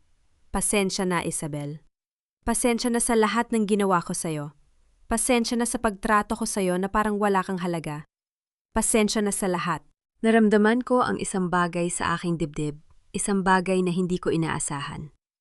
Hindi galit, hindi pait. Isang bagay na mas malalim. Bianca. Sabi ko, ang boses ay tahimik. Alam mo ba kung bakit hindi kita kinagalitan nung gabing yan sa hotel? Hindi dahil mahina ako. Hindi dahil wala akong magawa. kundi dahil nakita ko ang isang bagay sa iyo, isang bagay na natatakot, isang bagay na nagtatago. Umiling siya, ang mga luha ay bumabagsak. Hindi ako. Hindi mo kailangang maging perpekto, putol ko. Hindi mo kailangang patunayan ang iyong sarili sa pamamagitan ng pagpapaibaba ng iba. Ngunit kailangan mang malaman ito, hindi kita kailangan mahalin. Pero kailangan kitang patawarin para sa sarili ko. Tumingin siya sa akin, ang kanyang mga mata ay puno ng pagkalito. Bakit? Bakit mo ako pinapatawad? Hindi ko ito karapat-dapat. Ngumiti ako, ang aking mga mata ay puno ng luha. Hindi tungkol sa kung ano ang nararapat sa iyo. Tungkol ito sa kung ano ang kailangan ko. Kailangan kong pakawalan ang galit, Bianca. Kailangan kong pakawalan ang sakit. Hindi para sa iyo, kundi para sa akin. Nakita ko ang pagbabago sa kanyang mga mata. Hindi ang pagbabago ng isang taong natalo, kundi ang pagbabago ng isang taong nagsisimula ng makita ang liwanag. Salamat, bulong niya. Salamat, Isabel. Tumango ako, at sa sandaling yon, naramdaman ko na ang isang bagay ay gumaling hindi lamang sa kanya, kundi sa akin. Makalipas ang 2 araw, nakatayo ako sa hardin ng aming bahay. Pinapanood si Luna na tumatakbo sa damuhan. Sa tabi ko nakaupo si Gael sa isang upuan. Ang kanyang mga mata ay nakatuon sa kanyang anak na babae. Ngunit paminsan-minsan, lumilipat ang mga ito sa akin. Isabel, sabi niya, ang boses ay malambot. Halika rito. Umupo ako, sa tabi niya, ang aking kamay ay nasa kanyang palad. Ano iyon? Humarap siya sa akin, ang kanyang mga mata ay puno ng isang bagay na hindi ko nakita noon. Isang malalim na pasasalamat, isang malalim na pagmamahal. Ikaw ang pinakamabuting bagay na nangyari sa buhay ko. Sabi niya, ang boses ay pumutok. Hindi dahil iniligtas mo ako, kundi dahil pinakita mo sa akin kung paano maging mabuti, kung paano magpatawad, kung paano maging malakas nang hindi sinasaktan ng iba. Naramdaman ko ang mga luha sa aking mga mata. Gael, huwag kang magsalita. Putol niya, ang kanyang mga daliri ay humahaplos sa aking pisngi. Hayaan mo akong sabihin ito. 10 taon kong dinala ang sakit ng pagkawala ng aking ina. 10 taon kong inakala na iniwan ako. Ngunit ngayon na yon na nahanap ko siya, na yun na nalaman ko ang katotohanan, na pagtanto ko na ang lahat ng ito ay nagdala sa akin sa iyo. At hindi ko ito ipagpapalit sa anumang bagay. Mumiti ako, ang aking mga luha ay bumabagsak. Mahal kita, Gael. Mahal din kita. Bulong niya, ang kanyang no ay dumampi sa akin. Higit pa sa alam mo. Tumingin ako sa hardin. Nakita ko si Luna na tumatakbo, at sa likod niya nakita ko si Celeste, nakatayo sa ilalim ng puno na kangiti. Ang kanyang mga mata ay puno ng luha, ngunit ang kanyang ngiti ay totoo. Sa sandaling yon, naramdaman ko na ang lahat ay tama. Ang lahat ng sakit, lahat ng pagsubok, lahat ng luha, lahat ito ay may dahilan. At sa wakas nakita ko ang liwanag. Nang gabing iyon, habang naglalakad ako papunta sa aming silid, may nakita akong isang bagay sa sahig. Isang puting sobre, walang pangalan, walang selyo, walang marka. Pinulot ko ito, ang aking puso ay biglang bumilis. Binuksan ko ito ng dahan-dahan, ang aking mga daliri ay nanginginig. Sa loob may isang maliit na tala. At sa tabi nito, isang singsing. Hindi basta singsing. Isang singsing na pamilyar. Isang singsing na may parehong disenyo, parehong ukit, parehong bato bilang singsing na nasa aking daliri. Ang aking mga mata ay dumilat sa mga salita sa tala. Ba't magaling? Pero hindi pa tapos ang laro. Naramdaman ko ang malamig na hangin na dumaan sa aking likuran. Tumingin ako sa paligid. Walang tao, walang anino, walang senyal. Snang kung sino man ang nag-iwan nito. Ngunit alam ko, may isang taong nanonood. May isang taong naghihintay. At ang larong ito ay hindi pa tapos. 1 taon na ang lumipas. Minsan kapag nakapikit ako, naririnig ko pa rin ang ingay ng kampana ng simbahan nung araw na yon. Pero hindi na ako natatakot. Hindi na ako ang babaeng nagtatago sa anino ng sariling buhay. Tita Isabel. Napalingon ako sa boses na iyon, mataas, masaya at puno ng buhay. Si Luna ngayon ay 6 na taong gulang na may suot na puting damit na may pulang laso sa buhok ay tumatakbo palapit sa akin habang nakabukas ang mga braso. Niyakap niya ako ng mahigpit at naramdaman ko ang init ng kanyang maliit na katawan. Hello, anak bulong ko sa kanyang tenga. Ang ganda-ganda mo ngayon. Napangiti siya, ang kanyang mga mata ay kumikinang. Sabi ni Lola Celeste, maganda raw ako dahil katulad ko raw si Tita Isabel. Natawa ako. Hinawakan ang kanyang pisingi. Sabi ni Lola mo ha, sige sabihin natin sa kanya na tama siya. Ngunit bago ako makalayo, hinawakan niya ang aking kamay. Tita Isabel, Ano iyon, anak? tumingin siya sa akin, ang kanyang mga mata ay seryoso. Masyadong seryoso para sa isang 6 na taong gulang. Alam mo ba na mahal kita? Kahit hindi mo ako anak. Naramdaman ko ang pagkipot ng aking dibdib. Lumuhod ako sa harap niya, hinawakan ang kanyang muka. Mahal kita, Luna, kahit hindi kita anak. At hindi yun magbabago, hindi kailanman. Umiti siya, ang kanyang mga ngipin ay puwang-puwang. Mahal din kita, Tita Isabel. Niyakap ko siya muli at sa sandaling yon naramdaman ko ang isang bagay na hindi ko maipaliwanag, isang kapayapaan na hindi ko alam na kaya kong maramdaman muli. Isabel, tumingin ako sa likuran. Si Celeste na yon ay malusog na at puno ng kulay sa pisngi, ay nakatayo sa may pintuan ng bagong tahanan nila, isang maliit na bahay na ilang hakbang lamang mula sa amin. Numiti siya sa akin, ang kanyang mga mata ay puno ng pasasalamat. Handa na ang lahat, sabi niya. Hinihintay ka na nila. Tumango ako, hinalikan si Luna sa no. Sige anak, pumasok na tayo. Makalipas ang isang oras, nakatayo ako sa harap ng isang malaking entablado, nakatingin sa daan-daang mukha na nakatingin sa akin. Ang pulang laso ay kakaputan lamang, ang mga letrang dignidad ay kumikinang sa ilalim ng araw ng umaga. Sa harap ko, nakita ko ang mga mukha ng mga taong minsang tiningnan ako ng may pag-aalinlaga ng mga waiter, ang mga janitor, ang mga security guard, ang mga taong nagtatrabaho sa likod ng mga kurtina ng magagarang hotel at restaurant. Sila ang dahilan kung bakit nandito ako. Mga kaibigan, simula ko ang aking boses ay malinaw at matatag. 1 taon na ang nakalipas, nakatayo ako sa isang hotel sa Makati, nakasuot ng uniforme ng isang waiter. Hindi ako nakilala ng mga tao. Hindi nila alam na ako ang may-ari ng hotel na iyon. At alam niyo ba, masaya ako. Masaya ako dahil sa unang pagkakataon naramdaman ko kung ano ang maging isa sa inyo, ang maging isang taong hindi nakikita, isang taong binabalewala, isang taong itinuturing na hindi mahalaga. Narinig ko ang mga bulong sa paligid. May mga tumango, may mga napaiyak. Ngunit natutunan ko ang isang bagay nung gabing yon, patuloy ko. Ang pagiging mabuti ay hindi nangangahulugang mahina.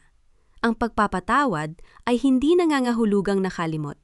At ang pagtulong sa iba, ang pag-angat ng mga taong nalulumbay ay hindi isang luho. Ito ay isang tungkulin. Isang tungkulin ng bawat isa sa atin na may kakayahang tumulong. Tumingin ako sa harap. At doon sa gitna ng karamihan, nakita ko si Bianca. Nakaupo siya sa isang upuan, nakasuot ng simpleng damit. Walang alahas, walang porma. At nang magtama ang aming mga mata, numiti siya. Hindi ang ngiti ng isang taong nagpapakita ng yaman, kundi ang ngiti ng isang taong natuto. Pumalakpak siya. Dahan-dahan pagkatapos ay mas malakas. At sa kanyang palakpak, sumunod ang iba. Sa loob ng ilang segundo, ang buong bulwagan ay pumalakpak na hindi para sa akin, kundi para sa mga taong nakatayo sa likod ko. Ang mga taong minsang itinuring na walang halaga. Nang matapos ang seremonya, nilapitan ako ni Bianca. Nakatayo siya sa harap ko, ang kanyang mga kamay ay magkadikit sa harap. Isabel, sabi niya, ang boses ay mahina. Gusto ko lang sabihin, ipinagmamalaki kita. Hindi dahil sa ginawa mo para sa akin, kundi dahil sa ginawa mo para sa kanila. Tiningnan ko siya, nakita ko ang katapatan sa kanyang mga mata. Salamat, Bianca. Hindi putol niya. Salamat sa'yo. Itinuro mo sa akin na ang pagiging totoo ay hindi nangangahulugang perpekto. At ang pagbabago, ang tunay na pagbabago, ay nagsisimula sa pagtanggap na mali ka. Ngumiti ako, hinawakan ang kanyang balikat. At yon ang dahilan kung bakit naniniwala ako sa iyo, Bianca. Dahil handa kang magbago. Nang gabing iyon, umupo ako sa aming silid na katingin sa bintana. Ang mga ilaw ng Makati ay kumikislap sa di kalayuan tulad ng mga bituin na nahulog sa lupa. Sa aking kamay hawak ko ang maliit na kahon, na iyon ang kahon na naglalaman ng singsing, na iyon ang singsing na kambal ng aking singsing sa kasal. Naramdaman ko ang paglapit ni Gael, ang kanyang mga braso ay pumulupot sa aking bawang mula sa likuran. Handa ka na ba? Tumingin ako sa salamin. Nakita ko ang aking sarili, ang babaeng minsang natakot, minsang nagtago, minsang nag-alinlangan. Ngunit na yon nakita ko ang isang babaeng handa. Mumiti ako, binuksan ang kahon, at tiningnan ang singsing na iyon. Handa na! Kahit anong dumating. Isinara ko ang kahon, inilagay ito sa drawer, at pinatay ang ilaw. Tumingin ako sa labas ng bintana, sa mga ilaw ng Makati, sa mga pangarap ng mga taong hindi ko pa nakikilala. At sa sandaling yon, naramdaman ko ang isang bagay na hindi ko naramdaman sa mahabang panahon. Pag-asa. Ang pagiging mabuti ay hindi nangangahulugang mahina-bulong ko sa sarili ko. Ang aking hininga ay nag-iiwan ng manipis na ulap sa salamin. Ito ay nangangahulugang sapat kang matapang para piliin ang tama kahit masakit. Sa likod ko naramdaman ko ang mainit na kamay ni Gael sa aking balikat. At sa unang pagkakataon sa isang taon nakatulog ako ng payapa. Ngunit sa isang lugar sa dilim, may isang taong nakatingin. May isang taong naghihintay. At ang larong iyon, ang larong sinabi ng tala, ay hindi pa tapos. Pero handa na ako. Mga mahal kong tagapakinig, narito na tayo sa dulo ng isang paglalakbay na puno ng mga luha, niti at pagkatuto. Nang isara ko ang pinto ng kwartong iyon, kasama ang kahon ng singsing na inilagay sa drawer, naramdaman ko ang bigat na dumating sa akin. Hindi ang bigat ng mga tanong na walang sagot, kundi ang bigat ng isang pusong natutong magpahinga sa gitna ng kawalan ng katiyakan. Nang isinusulat ko ang mga huling kabanata ng kwento ni Isabel, may isang tagpo na paulit-ulit kong binabalikan ang sandaling nakatayo siya sa harap ng salamin. Hawak ang singsing na kambal ng kanyang singsing sa kasal at sinabing handa na. Hindi ko maiwasang magtanong sa sarili ko, gaano kadalas nating hinihintay ang perpektong sagot? Ang kumpletong paliwanag, ang garantiyang walang sakit bago natin payagan ang ating sarili na sumulong at gaano katagal natin kinakapit ang mga bagay na hindi naman talaga sa atin dahil lang sa takot tayong bitawan ang tanging bagay na nagbibigay sa atin ng pag-asa. Sa pagmamasid ko sa buhay ng mga taong nakapaligid sa akin, ang mga waiter, ang mga janitor, ang mga taong nagtatrabaho sa likod ng mga kortina, natutunan ko ang isang bagay na hindi itinuturo sa paaralan. Ang tunay na lakas ay hindi nasusukat sa dami ng kayamanan o sa laki ng impluwensya, kundi sa kakayahang manatiling buo kahit na hinubaran ka na ng lahat. Si Isabel sa kabila ng kanyang posisyon ay hindi natakot na muling maranasan ang sakit ng pagiging walang pangalan. At doon ko nakita ang kanyang pinakamalaking tagumpay. Hindi sa pagpapayo ng charity, hindi sa pagpapatawad kay Bianca, kundi sa kanyang kakayahang harapin ang sarili niyang mga multo nang hindi nagtatago sa likod ng kanyang apelido. May isang aral na nais kong ibahagi sa inyo mga kaibigan, isang aral na hinugot ko mula sa kwento ni Isabel. Ang pagpili na maging mabait ay hindi nangangahulugang mahina. Sa mundo na puno ng mga taong naninira, para umangat ang pagpili na maging malumanay ay isang revolusyonaryong gawain. Ngunit higit pa dito, ang tunay na pagpapatawad ay hindi nangangahulugang babalik ka sa taong nanakit sa iyo, kundi ang pagpapalaya sa iyong sarili mula sa kadena ng galit na nagpapatagal sa iyong pagdurusa. Nang patawarin ni Isabel si Bianca, hindi niya sinabing tama ang nangyari. Sinabi niyang hindi na siya magpapakulong sa sakit na yon. At yun mga kaibigan ang pinakamagandang regalo na maibibigay natin sa ating sarili, ang pahintulot na magpatuloy nang hindi dala ang bigat ng mga taong hindi naman karapat-dapat sa espasyo sa ating puso. Ngayong gabi, habang nakikinig kayo sa kwentong ito, nais kong itanong sa inyo, saan kayo naroroon sa sandaling ito? Nasa kusina ba kayo? Naghahanda ng hapunan para sa inyong pamilya? Nasa sasakyan ba kayo pauwi mula sa mahabang araw ng trabaho? Nasa kwarto ba kayo mag-isa? Pinipilit intindihin ang mga desisyon ng taong minsang minahal ninyo? Kung kayo ang nasa kalagayan ni Isabel, Kung kayo ang napahiya sa harap ng maraming tao, Kung kayo ang may kapangyarihang gumante, ngunit pinili ang kabutihan, ano ang gagawin ninyo? Ibahagi ninyo sa comment section ang inyong mga saloobin, ang inyong mga kwento, ang inyong mga laban. Sapagkat narito tayo sa espasyong ito, hindi lamang upang makinig, kundi upang magpaalala sa isa't isa, na hindi tayo nag-iisa sa mga pagsubok na ating kinakaharap. Kung nagustuhan ninyo ang kwentong ito, huwag kalimutang i-like at i-share ito sa inyong mga kaibigan, sapagkat maaaring may isang tao sa inyong buhay na nangangailangan ding marinig ang mensaheng ito ng pag-asa at pagpapatawad. Nawai maging gabay ninyo ang liwanag na natagpuan ni Isabel, ang liwanag na nagmumula sa loob, hindi mula sa labas. Nawai maging matapang kayo sa pagpili ng tama kahit na mas madaling piliin ang madali. At nawai matutunan ninyo yung yakapin ang inyong sariling mga kwento kasama ang mga bitak, mga sira at mga tagpi, sapagkat doon nakikita ang tunay na kagandahan ng isang taong nabuhay, nagmahal at natutong bumangon. Manatiling ligtas mga kaibigan. Hanggang sa muli nating pagkikita sa susunod na kabanata. Titulo ng kwento ang singsing na hindi ko binitawan. Ang kwentong ito ay isinulat bilang inspirasyon mula sa mga totoong buhay na karanasan ng mga taong dumadaan sa pagsubok ng pagpapatawad at pagbangon inaalay sa lahat ng mga nakaranas ng katulad na sitwasyon. Naway maging matatag kayo sa pagharap sa hinaharap at hanapin ang inyong sariling kaligayahan. Paalala, ang lahat ng mga tauhan at pangyayari sa kwentong ito ay katang-isip lamang at hindi naglalayong manghusga o umatake kaninuman ang kwento, ay nilikha para sa layuning pang-aliw at pagpapalaganap ng positibong mensahe. Ang produksyong ito ay natatang imaingat na binuo, inedit at sinuri ang karapatang ari ay pagmamay-ari ng channel na ito mangyaring huwag i-re-upload